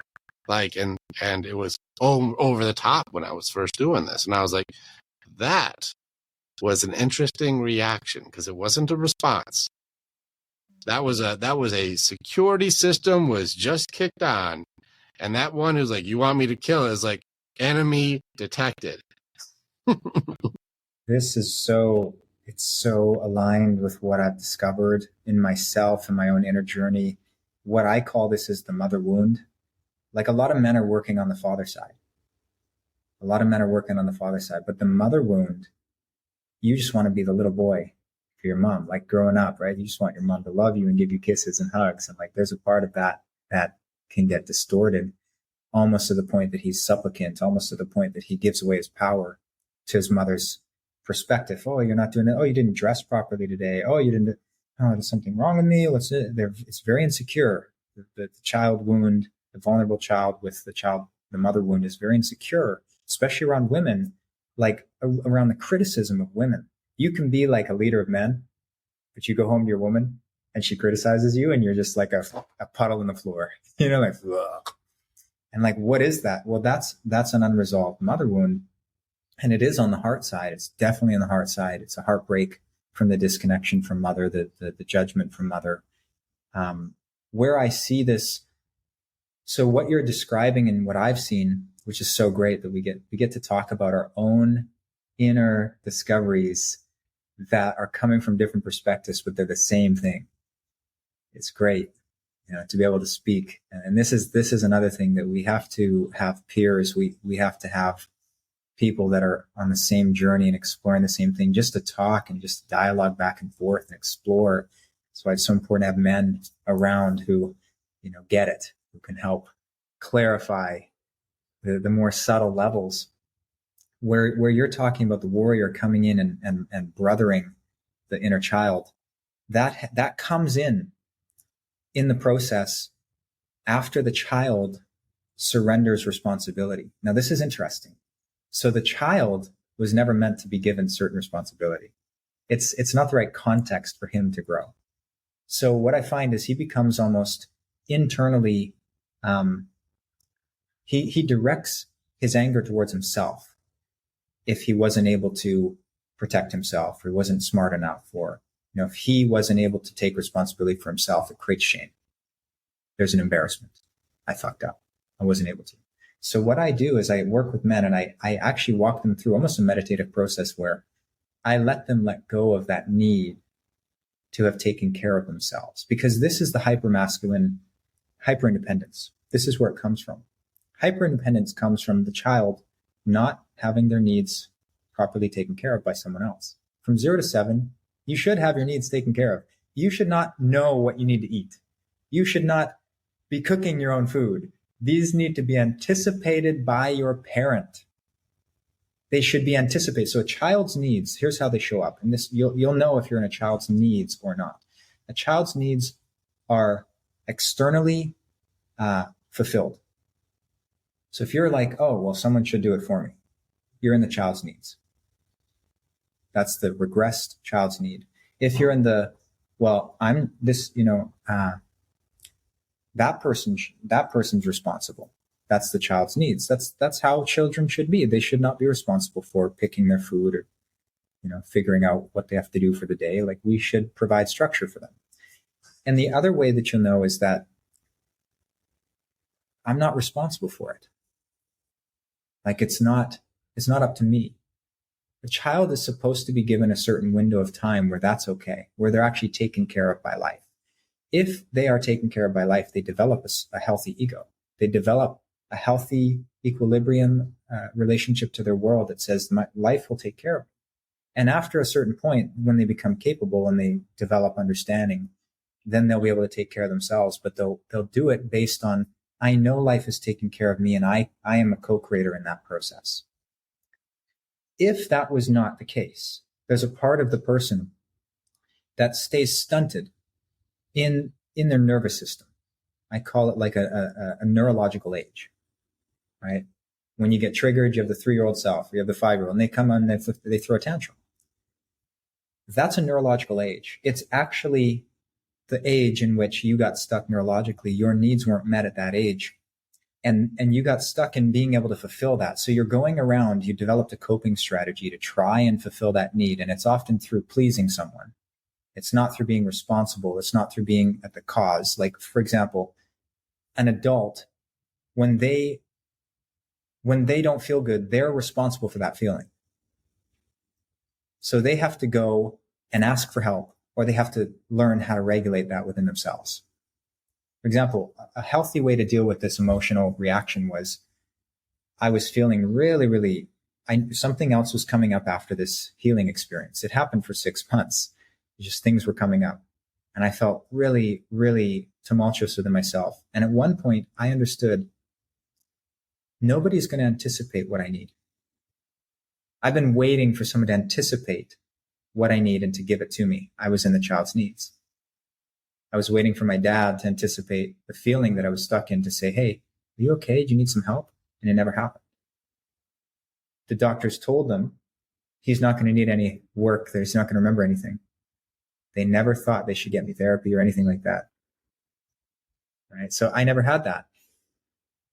And I was waiting for someone to come and show up as that. And I realized if I want this to be resolved, I have to be that person to come and show up and advocate for this need.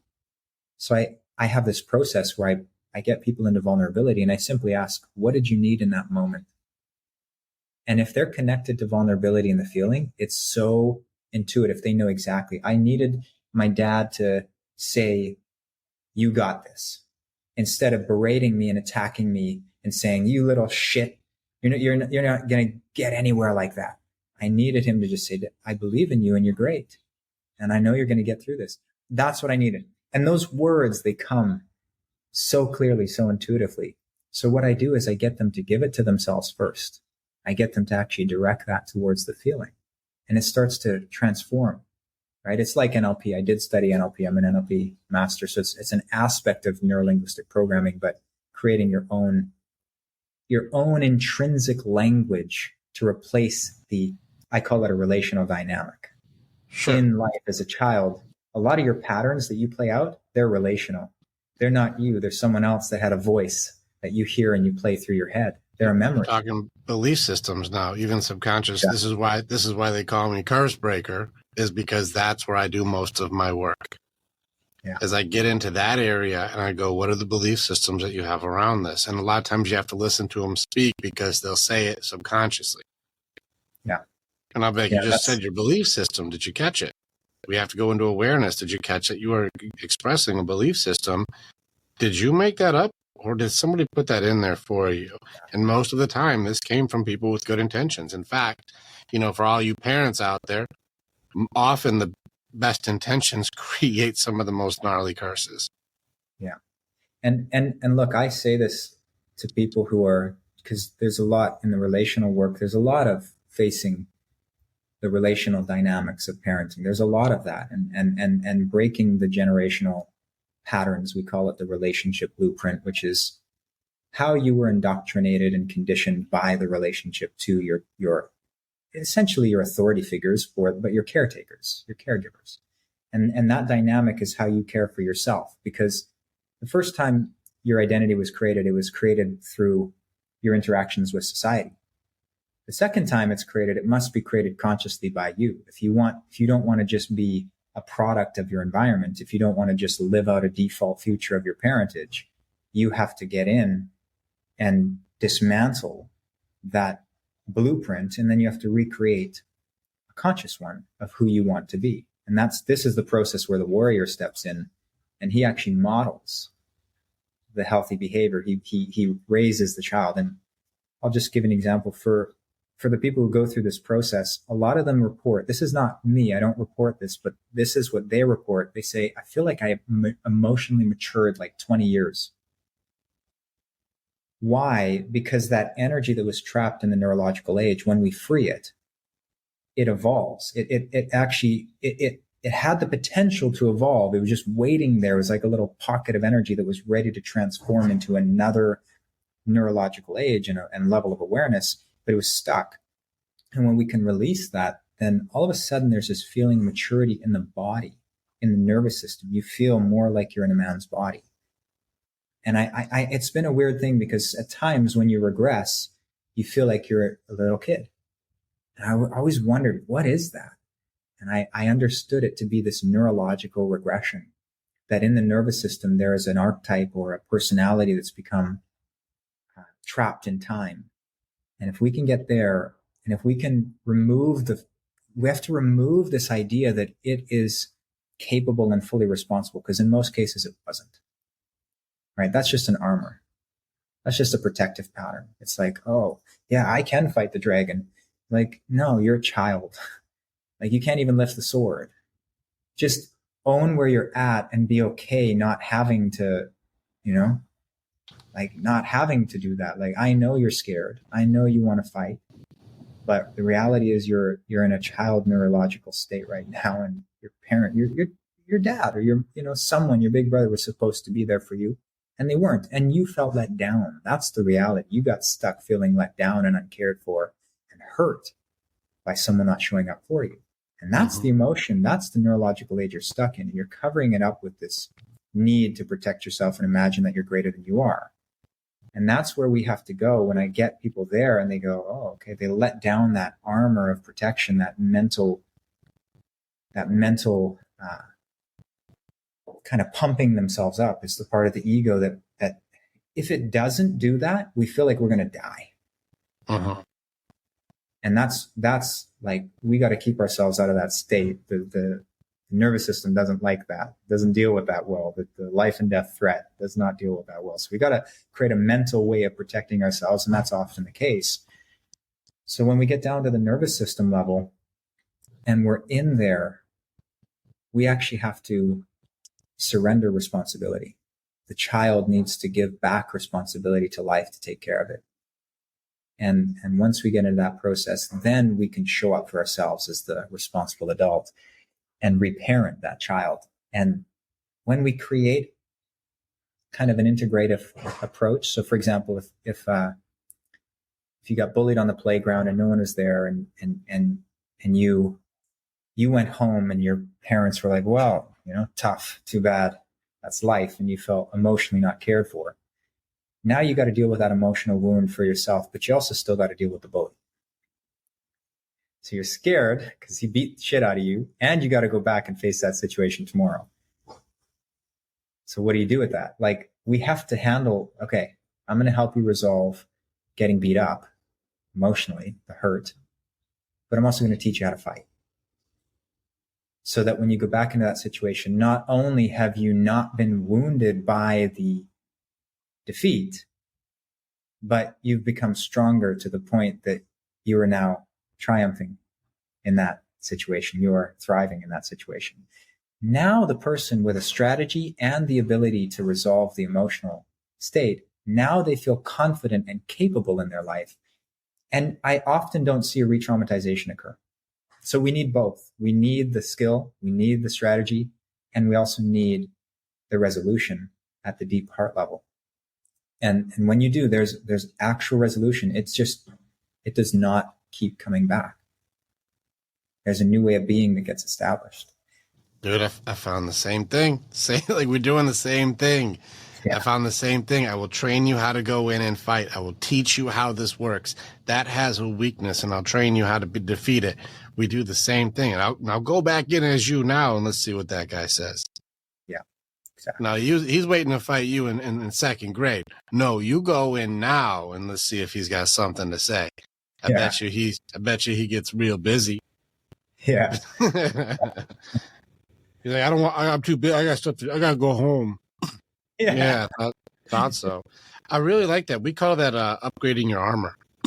Yeah, because people go in, and when they're stunted neurologically, that regression that they do, especially when they go into their safety mechanism, which I've noticed you didn't do this, and I appreciate you for.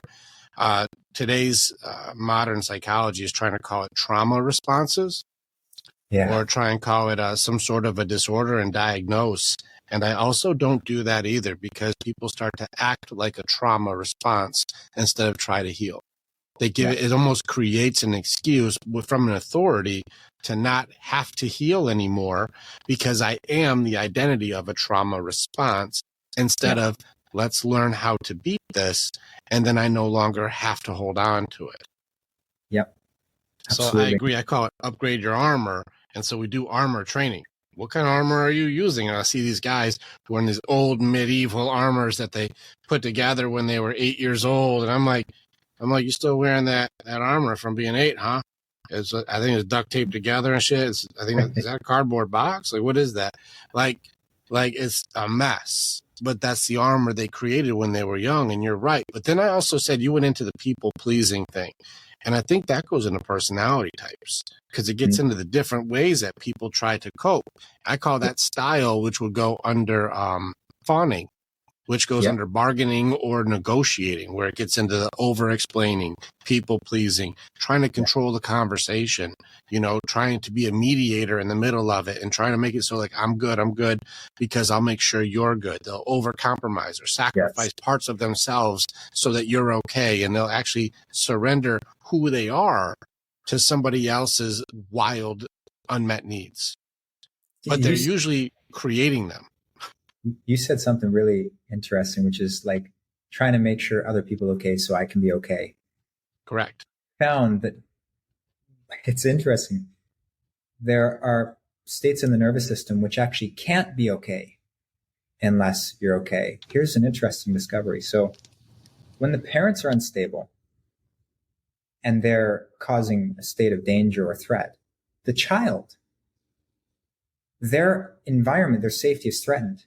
And it is a fact that I can't be okay unless you're okay. That's a lived experience. That's a neurological experience. So they tend to become people who try and make everyone else okay so they can feel okay. They get these triggers, they get these experiences of anxiety. Okay, I'm going to make sure everyone's okay. And they spend most of their life putting out fires because in order to be okay, everyone around me has to be okay. Right? And it's neurological. It's actually instinctual. It's not that they're empathetic. It's not that it's coming from an altruistic place. It's that instinctually, instinctually, it was for you to feel safe, even just in your environment. You had to make sure your parent was okay. If you have an alcoholic parent or something like that, you had to make sure that they were stable. Otherwise, you didn't know if you were going to be able to sleep in the night, right? So there is that developing a coping pattern of caretaking or making sure everyone else is okay. And a lot of times people don't talk about that one, though, because it can easily be perceived as being a helper and healthy, but there's a very unhealthy way this is done. Absolutely. And so a lot of times you see these people will be doing things for others to need them, so that way they feel valued and loved, but it's not because they're, like you said, altruistic or being like, this is a healthy, happy, like dynamic.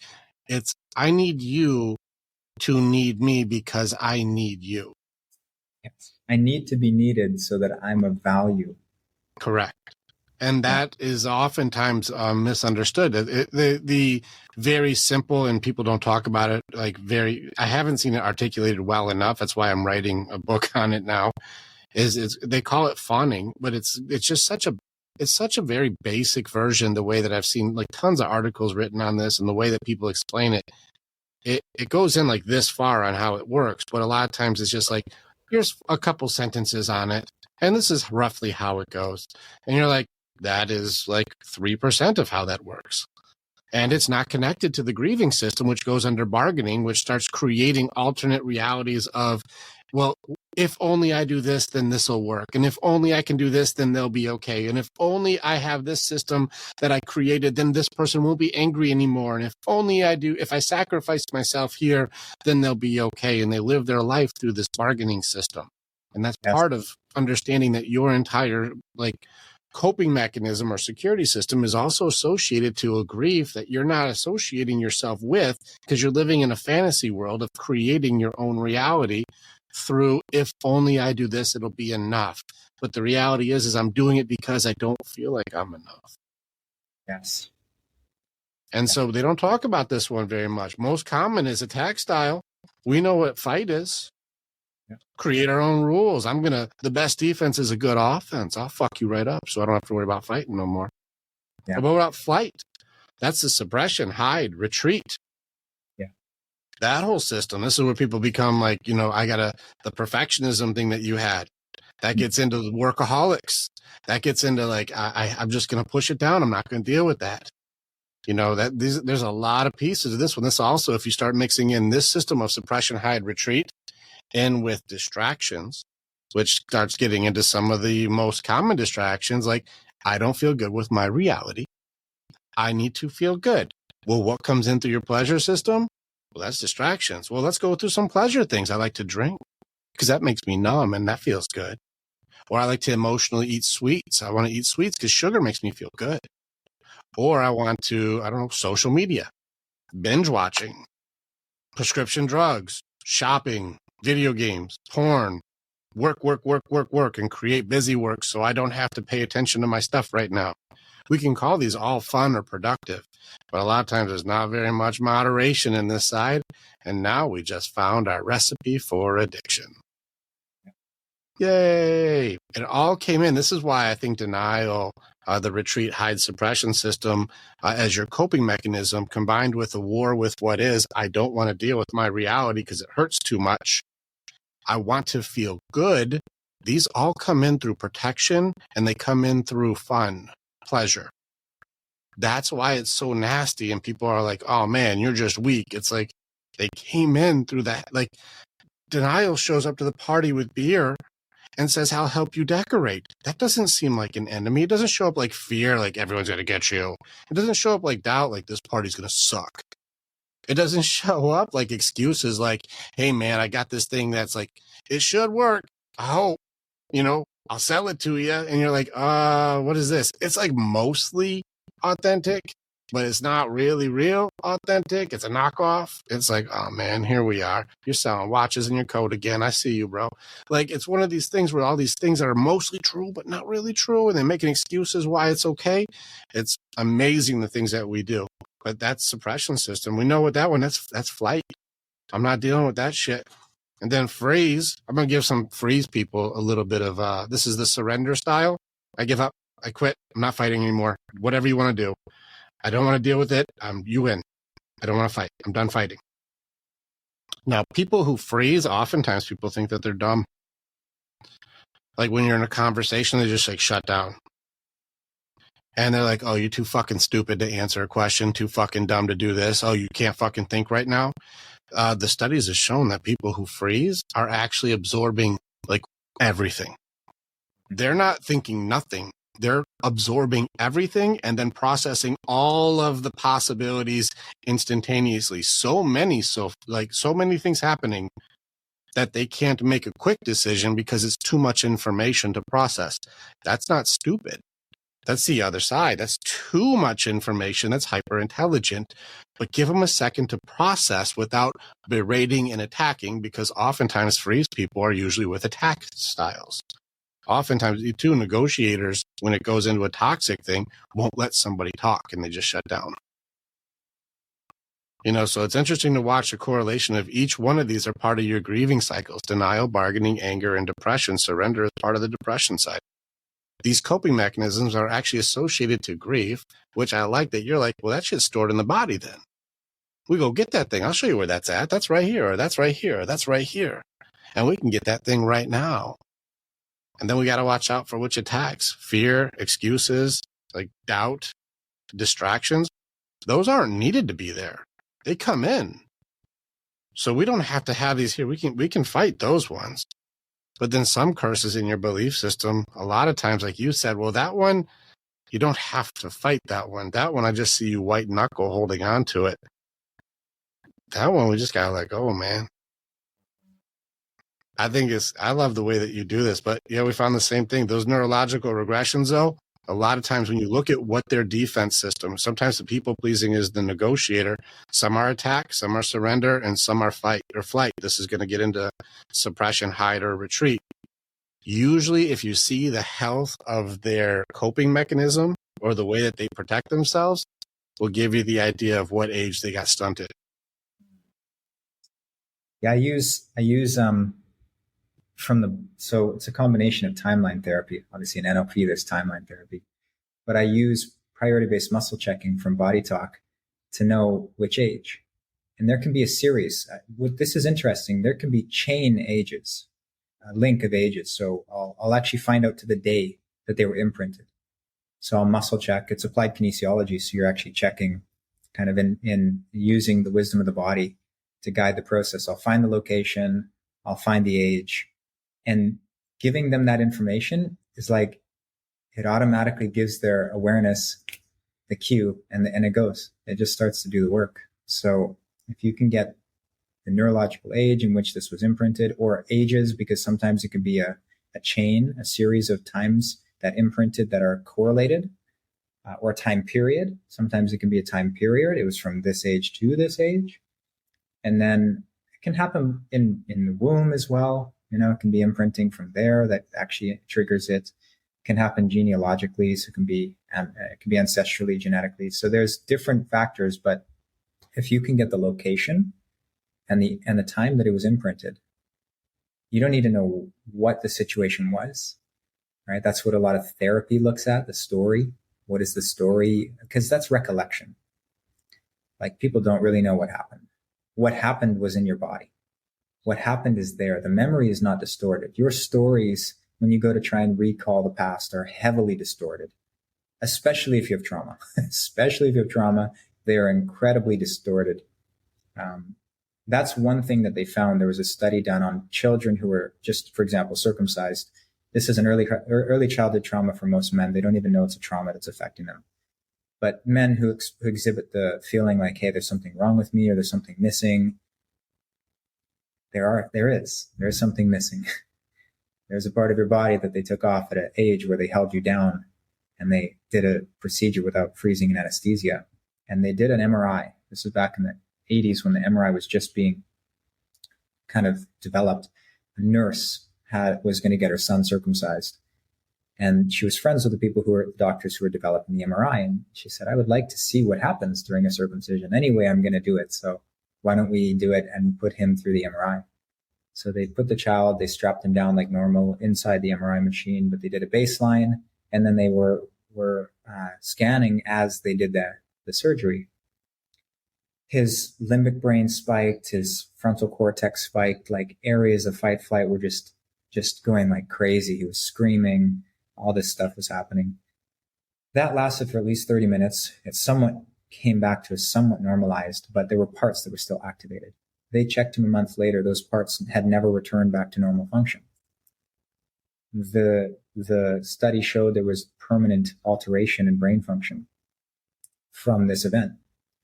The limbic brain, the ability to interact socially, the ability to use language, right? The prefrontal cortex, the ability to ration, these things were affected. And from such a small but heavily traumatic event, being held down and having a part of your body taken from you. Now, this in African cultures was done as a ritual, as a rite of passage around puberty. It was a very healthy thing. At a mature age, this is potentially a healthy thing. But at an age of an infant, this is a hugely neurological taxing, overstimulation, traumatic event that creates all sorts of power dynamics and struggles, especially in relationships, and also a horrible relationship with your genitals, which is very important for men in terms of their manhood, right? In terms of their identity, their self-identity in consciousness is held in their genitals. For men, the energetic, if we look at tantric perspective, sexuality, their energy center that is positive, emitting energy, is their genitals. Your genitals are external, and they produce sperm, which is excreted from the body. This is a production center. So man's positive, not good or bad, but positive energy center is his genitals, and a woman's is her heart. You see her breasts, they produce milk, they produce life-giving substance, right? That's her positive pole. And a woman's negative pole is her vagina. It's inward. She draws in substances. She takes in life there. And a man's heart is his negative pole. He's supposed to take it in. That's why when you have an armored heart, oftentimes we're not taking in the nourishment from life, right? So that's the de-armoring in the heart. And this whole kind of philosophy around energy centers and in the body,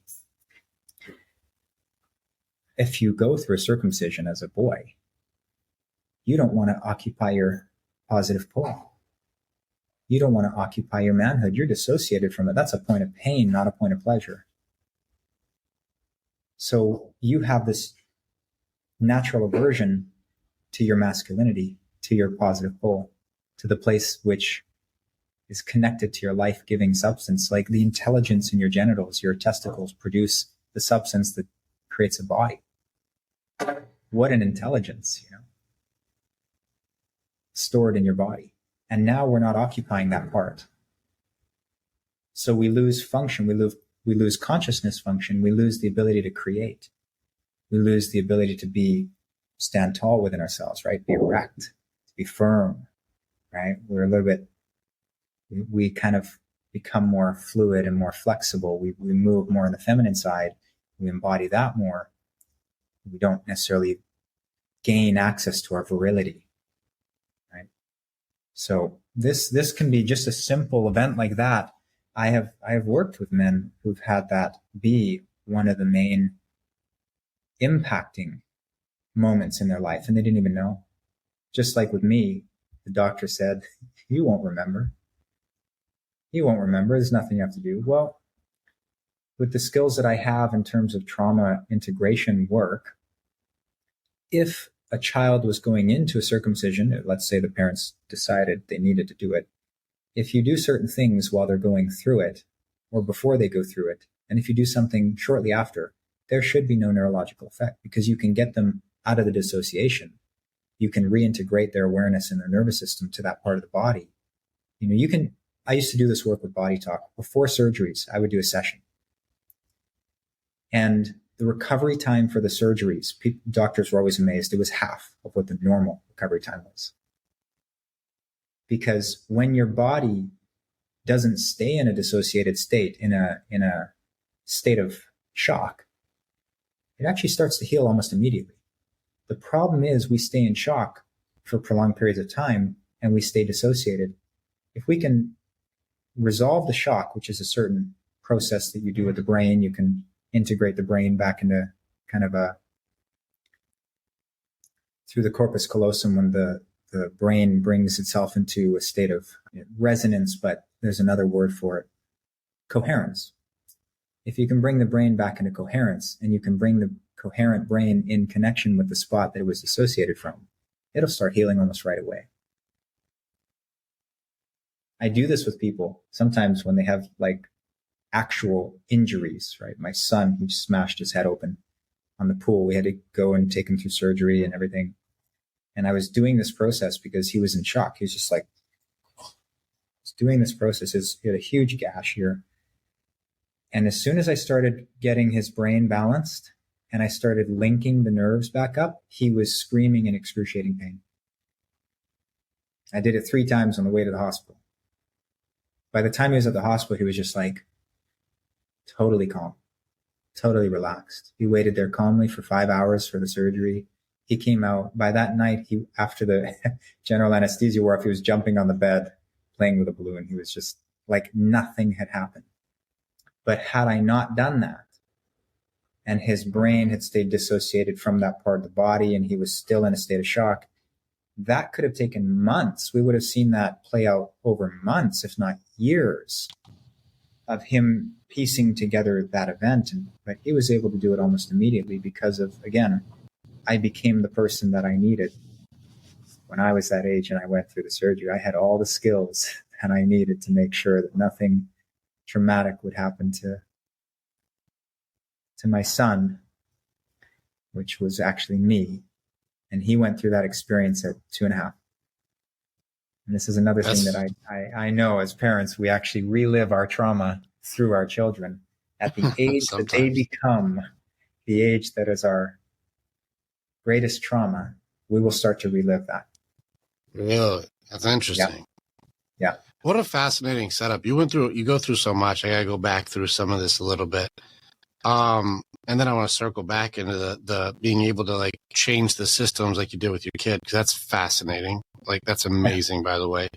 I really think it's interesting how you said the correlation between the positive parts for men, it would be positive is penis. For women, it's heart. And then the negatives would be vagina. And for men, the negative is heart. Yeah. I think that's amazing, just looking at those two pieces. And then having a disassociation with your most powerful side, which is where I know a lot of women who are closed off heart and they really struggle with love and connection and relationships. And then I guess it's interesting, because you think about guys who struggle with like the dysmorphia part, or something's lost, or disassociation, or even size, or whatever their shame or issue would be, that would be like, it's hard for me to connect in that area too.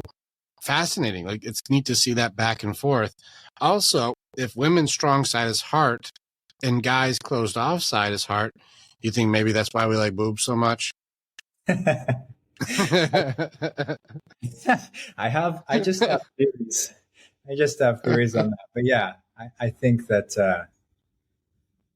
a lot of men, whether or not they know this, and I witnessed this through obviously having a son, I paid attention. I paid attention and I noticed all the neurological changes and when it occurred. I was really paying attention. But sometimes men have a disconnect from breastfeeding, just an abrupt disconnect, which is like, hey, where did the love go? Like, where did it go? It's just gone. And that can be an association to breasts.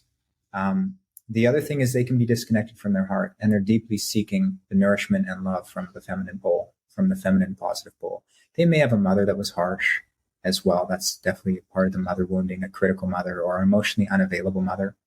That can definitely make them drawn to that area. But again, it's a cue. They're trying to cue into an energy, right? They're cueing into an energy that they need inside of themselves, that they've disconnected themselves from, or they've been disconnected from due to certain events in their life.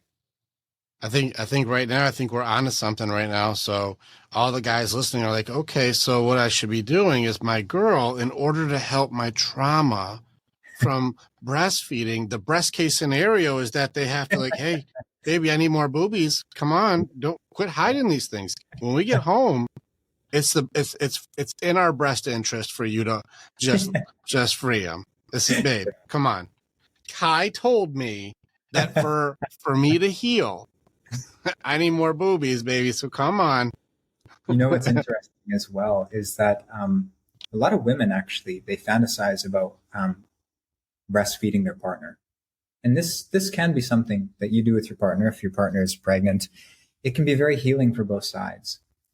And it's that a woman actually, yes, there's a relationship of a woman to a child, and that's where that natural breastfeeding will occur. But a woman also wants to be received and desired by her man.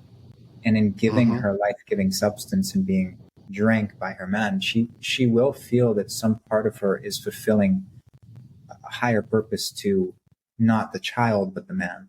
Nourishing the man. So do you think, like, that's maybe because I've never associated that to that before, but sucking on boobies, you're like, let's go. But I never was like, I'm associating this to a breastfeeding more than like, this is an awesome activity. I'd never thought about that as being like, and like, I don't want to ruin it, by the way. I'm not trying to be like, no, my girl, if I'm, hey, I'm going to be sucking on some boobies, I'm going to be like, just do it like we're breastfeeding. Like, we're not doing that. So, but I never thought of it that way. I never thought of it like the reason why. During what happens for most parents is that becomes a no-go zone, right? That was the sexual area for a man. And it becomes the baby's property. And so a woman feels neglected sometimes there. That's what happens in the parenting relationship. And so, she actually may crave that. She may crave to be taken or fed upon. She wants to be devoured by her man, and that's just a part of it. But during lovemaking, there can be also women sometimes have a negative association, like, I can't give that to my partner. I can't do this. And there's an insecurity around it. So in that sense, it can be a healing experience for both people, because the man might actually have this disconnection inside of him that's playing out in this attraction for breasts. And it's just fantasizing, right? But that's amazing. Okay. Yeah. If he does actually in a sexual act with the right intention, consume as a man, it breaks the association for him as well from breasts, and breastfeeding is with my mom. I'm a boy, but this is a sexual thing. It just changes the associations. And also for a woman, this being her positive pole, if you stimulate her breasts, the rest of her body, her heart will open, and the rest of her body will open. So that when you stimulate the positive pole in a man or woman, that is what activates the energy centers in the rest of the body. Interesting. That's why men are more correct sexually, because naturally their penis is where their attention is, and they can almost go right in, right? But a woman needs a lot more time because her positive pole is her heart. So if you don't open her heart up, if she's not soft in her heart and she's not feeling love, she will not reach the deeper internal orgasmic states that are possible, which those are the life-changing, transformative inner orgasms that women can have. And they don't have unless they're feeling open and safe, unless they're feeling, and this energetic component to it has to be present too. It's fantastic. What a cool way to explain that. Because like we do this, but I didn't understand it. And that's the reason why it's there. Because this is, it's just been, you know, for lack of a better word, the experience of finding trial and error, what works best. But I didn't realize that when you're doing this type of foreplay or this type of stimulation, that what I'm doing is opening her heart. I didn't think that, but it's even funnier if you think like, hey, it seems like the fastest way to get your partner to open up is use your mouth. Just saying. Yeah. Just saying. Go to their positive spots with your mouth. Just saying. Yeah. Anyways, but that's amazing. It's amazing. Yeah. It's crazy, the association on that. And I don't think I honestly, I'll be just very open. I don't think I have any association to the mother aspect. And if I do, it's not conscious at all. I don't have any of that part to it. So like, it's interesting that would be a subconscious reason for those things, you know? So I maybe when we get to meet, I feel like if you're doing the tour and I get to meet you, if you crack something in there that I don't know about, that'd be cool. Because I'm like, I don't think I have that one, but, but this one, again, it's really, okay. It's if we look at it from more of a feminine, if we take the mother out of it and look at it from a feminine nourishment, right? That mother wound that I was talking about earlier. In my specific case with that traumatic event, I disconnected from my feminine, my feelings, my body, because I didn't want to be anywhere near it. So what do they need to do to get that connection? Women. As a child, I was always hanging around girls. I was just like drawn. So were you hanging out as like, this is my friend, or are you hanging out as I needed to get acceptance, approval, and I want to date? It was like I was drawn to them. Like I was like drawn to the feminine. I had girlfriends at 5, and you know the little play dates when I was very young. You were playing. You're like, I'm a piano conductor / doctor. Let me play some piano for you. We'll do a little massage. Don't worry, later. Let me take care of you. You know, you play around with the kids when you're young. And for me, it started early because I had this genital activation at 2.5. Like most kids don't necessarily realize there's that thing going on until maybe a little bit later, maybe 7, 8, you know, maybe that's when they start. For me, it was like very present at 2.5 because I had this surgical event and there's like, what's going on down there? My genitals became I became aware. And also part of me was trying to heal that. I became very interested in how do I resolve this pain that's in there. And this almost connection or interaction with women started. So that I'm not sure if it's the same for other men, but for me, it was that I had really pulled away from my feelings. Now, again, before, you should have seen me. I was very masculine and very sports oriented. And I had some balance in the music stuff, but up until maybe 5, 6, 7 years ago, I really wasn't that connected with my feelings. I just felt intense feelings. I wasn't connected to them. I definitely didn't know what was stored in my body. That was complete. I was very active. I was working out every day. I was playing high level sports. So balanced in that sense, but I wasn't really connected to my body. Like that's the interesting thing. You can be using your body, but you're not connected to it. Agreed, man. I found the same thing. That's amazing. Like, I love what you're doing right now. This is like, I think like it's hard for people to understand these conversations when they hear it. Like I found the same answers just in a different way, but it's like Like even I'll just give you another example of not being connected with your body, but still being very active. When people suppress to their heart side, like I had, we were suppressed from my feeling side, and guys have to. A lot of times, it's very, very common. It's high majority. Guys have to shut down that side because we're not getting empathy. We're just not, and it's not going to happen.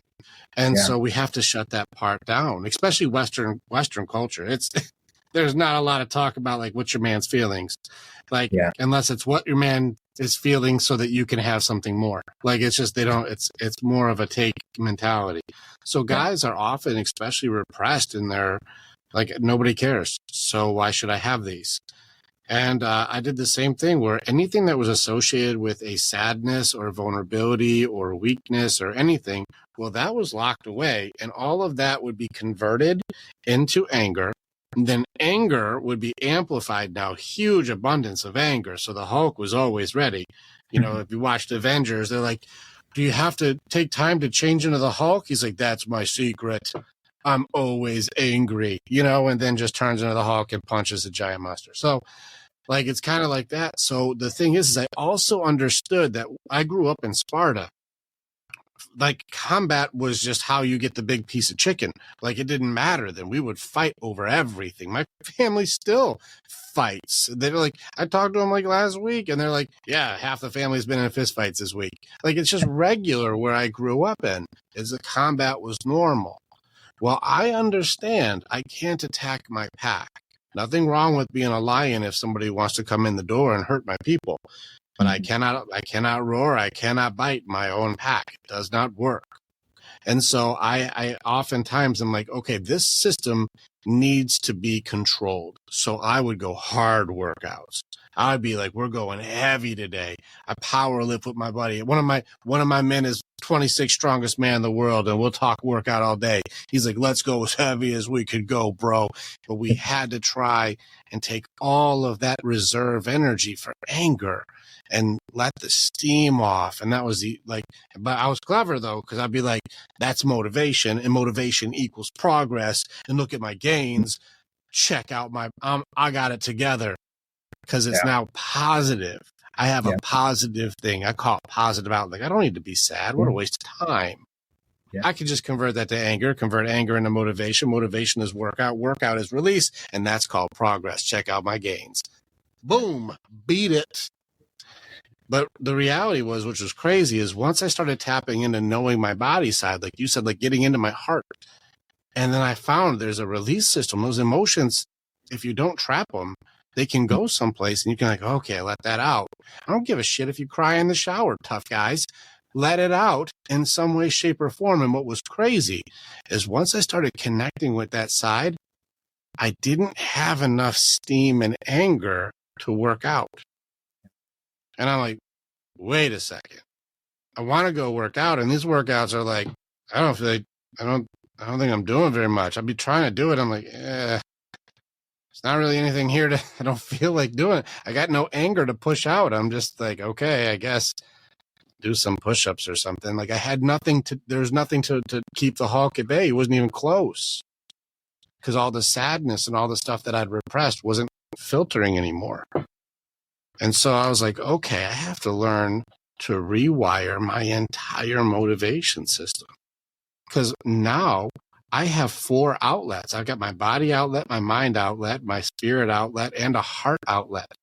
So now I'm letting out in 4 different ways that I find my own authentic way for each category that works best. And so now I don't have any of this negative sadness and stuff going into anger anymore. So I'm like, wait a second. I had to take like a month and a half of trying out different styles of motivation to move towards pleasure and progress for myself, which is 8 different types of motivation, but it's no longer pissed and it's no longer move away from pain. And I'm like, well, I have to change the whole system then. And now I work out and it's just I could just feel that connection to the pump. And I'm like, that just feels positive. And I don't do it because I need to let steam off. I do it because now it's moved towards like the pleasure of it. And it's completely changed my whole workout. Like now you can't wait to be able to feel that pump, not because I need to keep the Hulk at bay to not attack my pack. but because now it just feels good to be connected with my body in a positive progress and not a, you got to push it off or you're going to kill somebody today. Had that same experience. I was like 23 or something. I was like at the gym every day and I realized, man, I'm working out so I can protect myself. Not because I love working out. I lost the motivation. I went through a whole restructuring of my body, did certain yogic practices, leaned out, and then started building back up for what I need, consciously. What do I need my body to be good for? And a lot of it was higher consciousness. I want it to be a very energetic, alive body. So I can change my workout to build it the way that I want. But before, it was just completely unconscious. Got to protect myself, got to be strong, got to be able to fight. And then I lost the fight. I lost like this desire to fight. That motivation went away. And I'm like, well, what do I do with that now? Same. Yeah, that's awesome, man. This is cool. I really enjoy talking to somebody who's found the same masteries I have. And I love that you come in from a different angle of attack. Yeah, I love it, man. Super exciting. All right, let's get back to the obvious here. We got to get back to some really important stuff, okay? How are you having sex with your girl across the room? How did we do it? How are you we're making love from like 60 yards away. How are you doing this? All right, let's get into the stuff everyone's been waiting for here. All right. So my wife and I met 6 years ago at a retreat, at a training in Spain, Sierra Nevada, with a well-known tantric master. He was in his 70s at the time, and he was well known for energetic orgasmic work. So he was teaching, we were doing a training on that. And very much it was a conscious sex and relating training. And we were there the first day. We had a very brief encounter, magical encounter. We were kind of walking up. She was walking down down this slope, and I was walking up to the room for the check-in, and we just saw each other. And there was this enveloping experience of awe and what is this? And this magical experience where we sat and we hugged for a while, but it was just this energetic, wow, something was there. We didn't say anything to each other. We walked away. And then we had shown up early because the retreat started, in 2 days, but they were going to do a ceremony. We were going to do a San Pedro ceremony. So we had decided to do the San Pedro ceremony, and we were sitting in the room and they were doing the San Pedro kind of prep and set up. And they said, it's best if you kind of just stay in your own world and don't go off and mingle afterwards and this and that. They were kind of setting it up. And so we're like, okay, sure. And we go into the experience, we get our doses. Within 30 minutes, the tantric master's in the room. He's known for energetic orgasm. He does body work that, he can run his hand over your body and you'll go into an orgasmic state. So within 30 minutes, the women start orgasming just from the energy in the room. And then I start feeling orgasmic in my body, which is kind of weird. I'm like, that's really interesting. And I start going into more of a undulating wave-like experience. And then more men start moaning and experiencing this. And at some point, maybe it's like 30 minutes after that, I notice there's this voice on the other side of the room that as I'm experiencing what I'm experiencing in my body, I'm hearing this voice back like a, oh, what's that? And it's like, and I'm experiencing like you were lovemaking with someone. And I didn't think anything of it because it's too bizarre. It's too wacky to think that something's really going on. But that went on for hours, like hours. It was 4 hours or so for the actual journey. But what kind of ayahuasca thing are we talking here? Like what San Pedro? Are we doing ecstasy and then we're just having this moment? Like what's happening?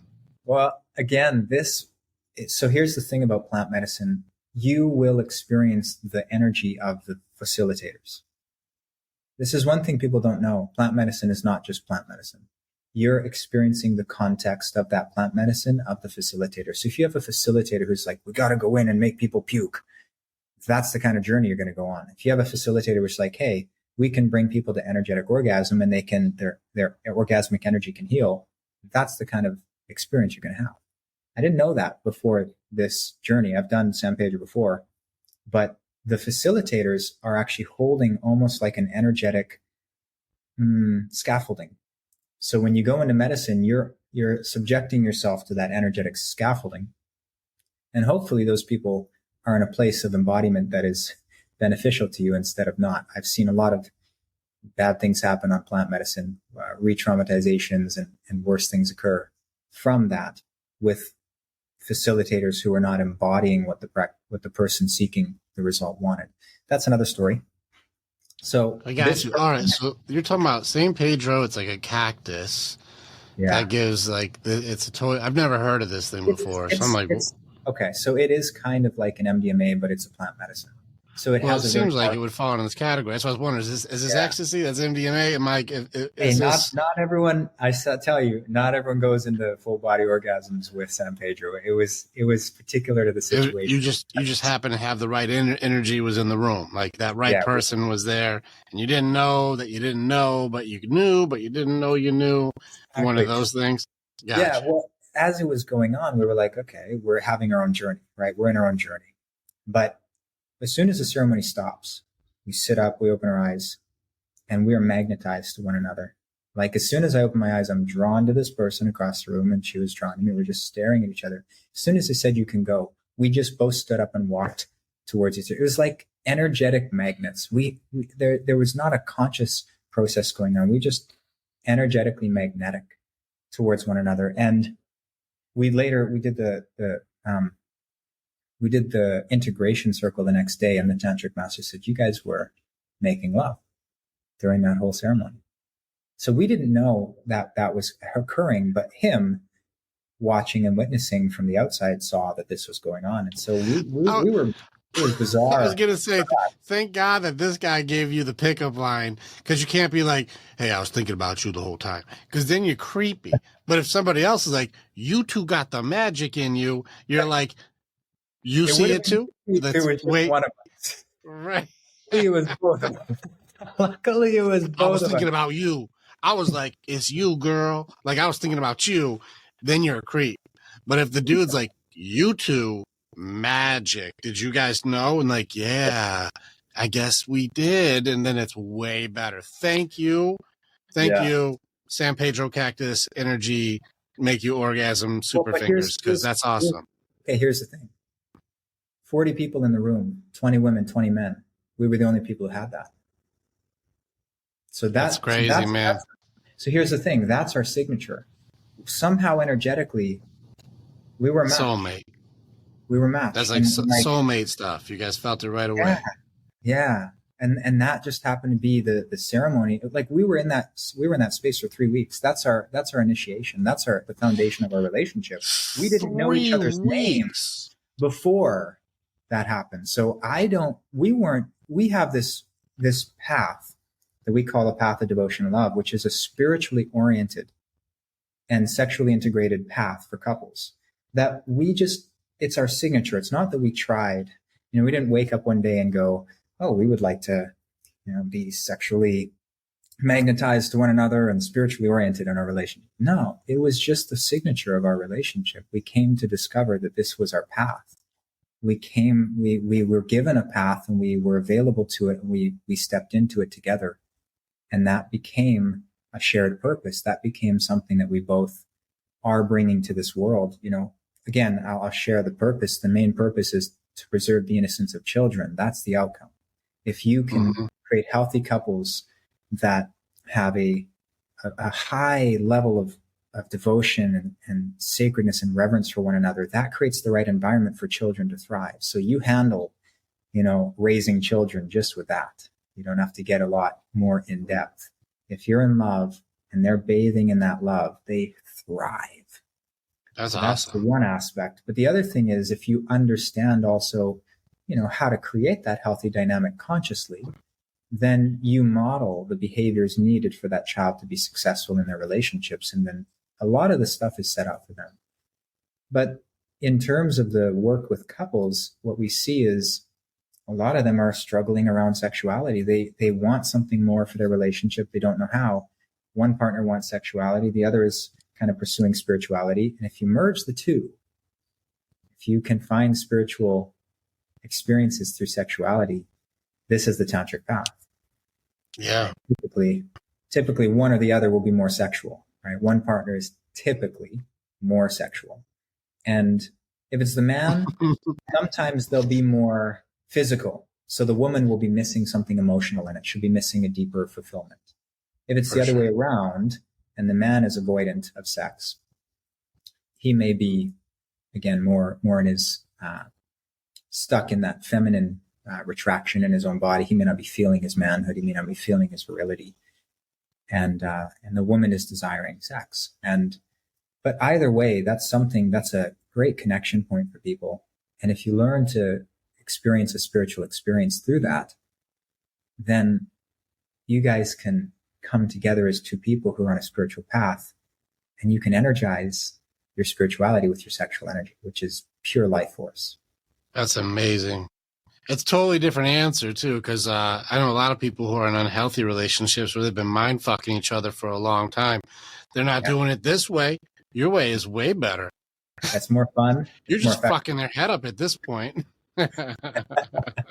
Well, and you know what? That's the interesting thing, is that people realize, like, we got to work out this conflict, but they don't know how to do it. They don't know how to make love to their conflict.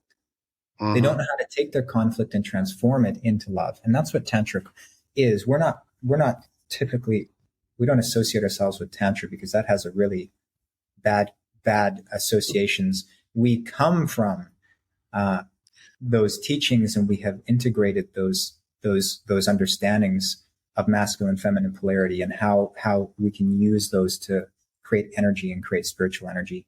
But in terms of calling it tantra, we don't call it that. What's the negativity for that? Well, I don't know. I don't like. So listen, any tantric experiences I've had have been we're just rocking and connected, and we didn't know we were doing that, but we were doing it. We're I'm having this is where I understand. I think a lot of guys may not understand that we can have an orgasm without ejaculation. They don't know that. And so I know when you're saying I'm having 4 hours, and dude's 4 hours of coming. No, you're not.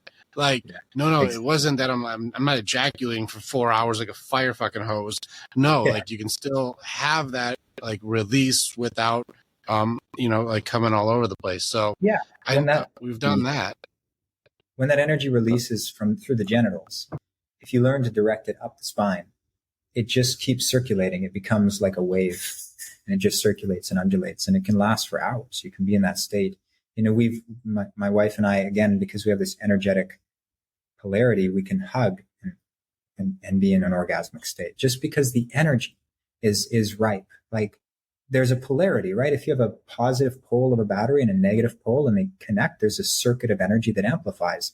You can learn to do that with your body, with your partner, and that creates the deeper and more profound experiences. It's no longer friction based. It's like an amplification of your energy.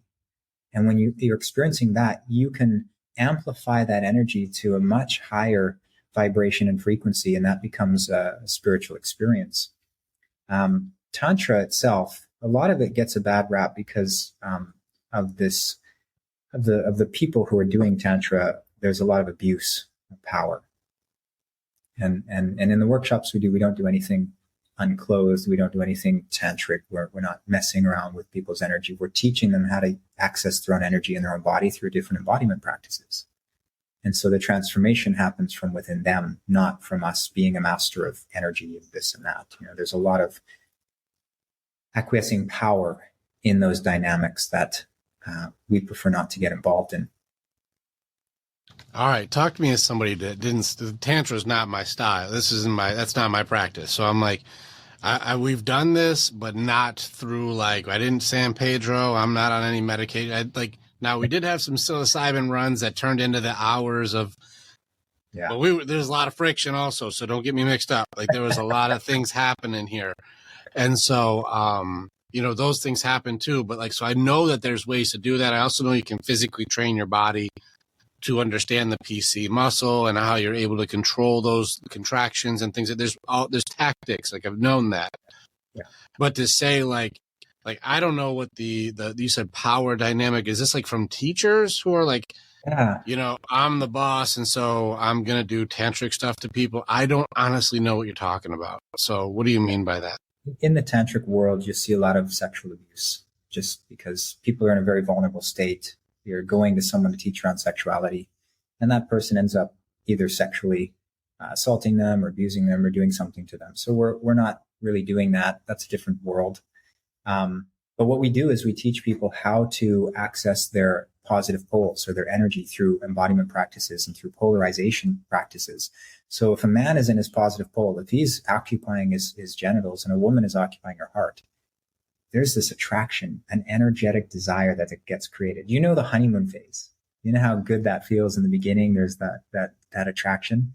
Even if that's gone, you can recreate that with polarity. So that's what people need to learn after the honeymoon phase wears off, is actually how to create polarity in their relationship consciously. Because if you do that, you will experience that same kind of attraction for your partner. What happens though is partners normalize after a certain period of time together. So the man kind of normalizes into his feelings to be more sensitive to the woman and to adapt and to be able to be livable. Do you know after men father a child, their testosterone drops by 50%? Oh, for sure. Also, the whole I've noticed also it seems like each level of commitment, the rules seem to change, where the guys will give more and the women seem to give less. So this is just the dynamic. I'm Western culture. You're in Bali. I'm in America. And so I'm watching where that honeymoon phase and when people are dating and not living together, there's so much chemistry, fire and acceptance and good positive energy. But then once people move in together, especially here, now we're invading each other's routines. And so now the way I like the hamper, or the way I put my stuff in the bathroom, or the way that I do the dishes, or the way that I leave my whatever out on the table, or the way that I do my hobbies or my wind down, it starts to overlap. Yeah. And when it starts to overlap, that's when you start seeing people start getting into now I have criticism instead of acceptance. Where before, if you hung out with your buddies or played video games or did sports or whatever you did, I love that about you. Well, now it starts impeding on I don't like your sports buddies at our house because it takes away from our time. And I don't like you're still doing that again. Why aren't you doing the thing that cleans the house? I like that better, my routines. And then it starts to change the dynamic. There's no more acceptance. And then get married, and how people will now subconsciously associate what marriage is to my relationship. And then I see most commonly people start to subconsciously become like one of their parents, and they start realizing the other person starts acting like the other one. And they're like, I really didn't get along with my mom. I was really cool with my dad. And then so I started being more like my dad, and now she's acting like my mom. Yeah. Exactly. And then, or vice versa. And so you start seeing people subconsciously start to mimic what they believe marriage is and turn into their parents.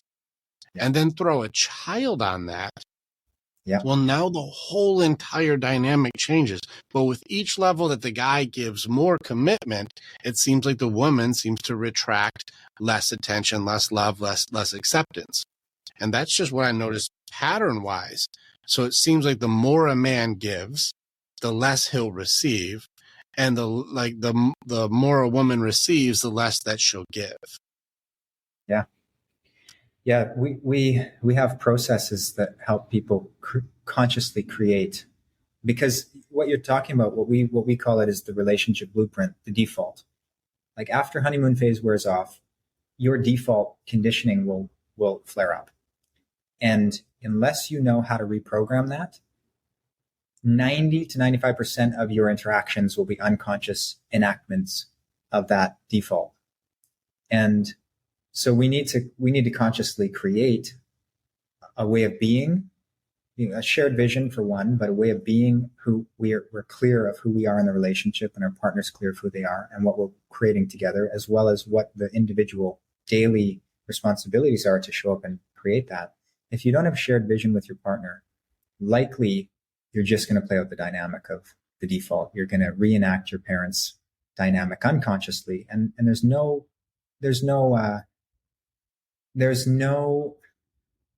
nothing to be shamed about in that, because we're just not taught how to create the shared vision. That's it. We just don't have the tools. So if we do get the tools, we found when we work with people, by giving them certain tools, if they create conscious scaffolding or conscious structure, then automatically certain things will start to align in their relationship that before were small bickering, small problems.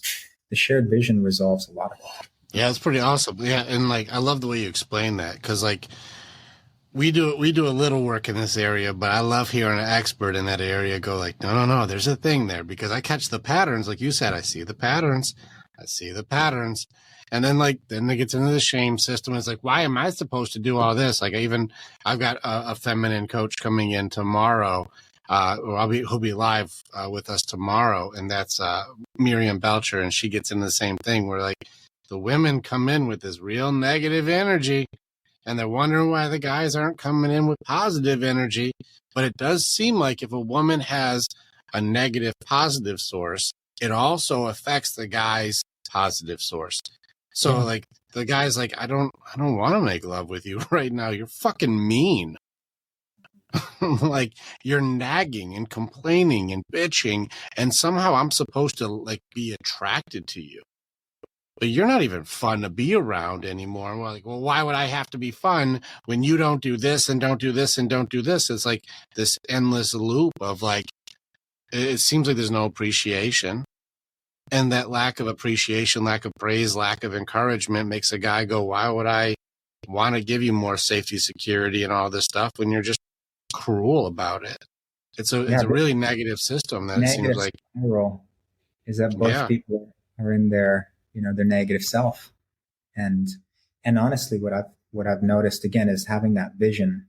It just puts leadership into the piece. Both people have to take responsibility. Both people have to create some change. Both people have to make positive steps in the right direction. It can't just be one, because one person can be negative enough to derail, the whole process. So both people have to get on board.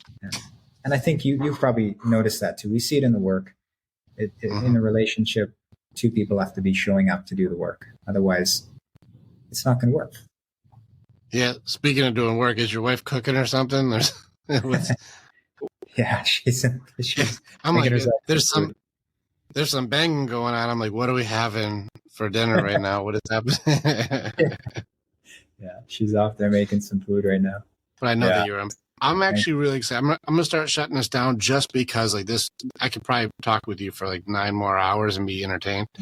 Let's go ahead and transfer over to you. You guys have a tour coming up, and you're gonna be touring.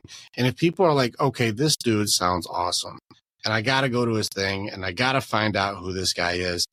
Tell me about the tour, and then go through every single location and date. I'm just kidding. But like, tell us a tour. How can they find out the information, and how can they go like, man, I gotta meet this guy. And I'm actually really hoping that you come anywhere near me, because I gotta meet you too. It'd be lovely to hang out with you. That'd be great. Well, so we're mainly going to be in the Phoenix and LA area. So we're going to be there in September, October. We're going to be in Phoenix doing different 2-hour workshops. So our 2-hour workshop is like a taste of this embodied polarity, and the retreat these workshops are called Rise in Love. And so the purpose is to be able to raise your consciousness around relating and also sexuality, and to connect into that positive pole within yourself so you can experience polarity with your partner, whether or not you're in a relationship or you're trying to attract a partner. It all works the same. Polarity exercises are the same. So we do that in a 2-day format. We're going to do it's not solidified yet, but we're going to do either a 2 or 3-day workshop in Sedona in middle of October. And then we're going to have probably a 1-day event in Phoenix as well. And in kind of mid-September, somewhere in between there, we're going to go to LA, and we're going to work around in LA. And we are potentially available. We have some freedom in our schedule. We're available to do some talks or some workshops in different parts of the United States. So if there's something nearby that you can recommend, space, we might consider coming. Yeah, I'm near the Chicago area, so I'm I'm middle part of the country, so it's gonna be a little ways away. I definitely gonna want to check out some of your info though, and see if like my girl's like, let's go check this thing out, because like we don't have a sexual issue in our relationship. We are solid in that area. Like we are not one of those like, how are you getting her to do it? We're like, she's probably waiting for me now. And so but I do want to know more about this closed heart thing and being able to find that connection thing. It sounds fascinating. And like, I want to be able to have people plug into that. Also be cool if you're like, hey, let me do like the Spock neck thing and to go like, oh dude, right there's your inner child shit that's all messed up. And I'm like, oh, and you can Spock a trauma out of me. And I'm like, oh. Yeah, that honestly, there's space for that in our 3-day, our 2-3 day. We're going to do a lot of that work. That's the main thing. We need to unwind people in their nervous system, but also raise the frequency of their energy so they can experience these more heightened states. And that's what kind of that tantric philosophy is just that you can transform your energy from a low state into something higher. You can transform hatred or anger into love through lovemaking. So we will be covering a lot of that in these workshops, the Rise and Love workshops. Are you going to be San Pedroing people too? We don't work with that was something that helped us, but we don't work with the medicines like that. We work with activating people's own energy within themselves, and that does work really well. Awesome. Yeah, that's fantastic, man. Yeah, well, what I'm going to do. Yeah, go ahead. I'll just share the website. It's devotionallove.com. We'll be posting once we have the dates, even the tickets. We'll be posting the links so you can get tickets for that. Get the information on there, devotionallove.com. And then in terms of men's work, my men's work processes, I also have manofpresence.com. And that is a place where men can come, and I have a system for that too. Yeah, awesome, man. And this is all on the website, which I'm putting the links in the bio. People can click on all your stuff. But This is awesome, man. Kai Jordan. Yeah, such a great conversation. Such an honor, bro. This was so good. Thank you so much. It's an honor to hang out with you. And like a salute, like if anybody's listening to this, is Rick give this guy like, that guy's pretty good. I'll be like, listen, this is my seal of approval. And I don't just throw it around. I'm like, Kai Jordan's a real deal. And as far as when I hear like different warrior types, like I said, I'm mind body. So I know my strengths on this side, my mastery here, but I'm still growing heart and soul side. And so to hear a spirit warrior going, this is the way that works. And like, and effortless and masterful way, getting to the same conclusion from the yang side and the yin side, like you're my opposite side, but coming to the same conclusion, it definitely is a display of mastery. And so like high honors, man, you're the real deal. And if people get a chance to work with you, man, I would send them your way for that aspect. Thank you, man. Really appreciate it. And likewise, I see you've done the work for us to be able to have this conversation with the depth and share. It's been an honor. Yeah, for sure. We'll talk again. Let's keep in touch. And I'm looking into your stuff. If I can get out to Sedona, I'm definitely going to come hang with you, man. It'd be awesome just to hang out and have some fun, just talking some more. So yeah, that'd be great conversation. Thank you so much, Kai. Yes, man. You have a fun night. Yeah, you too, man. I'll talk to you later. Cheers. Bye. Click on the button and you can become the hero in your own story. It's time to start making the choices to change. And the evolution that you're going to do begins with choosing the next step. This is the way. And together, we're always stronger.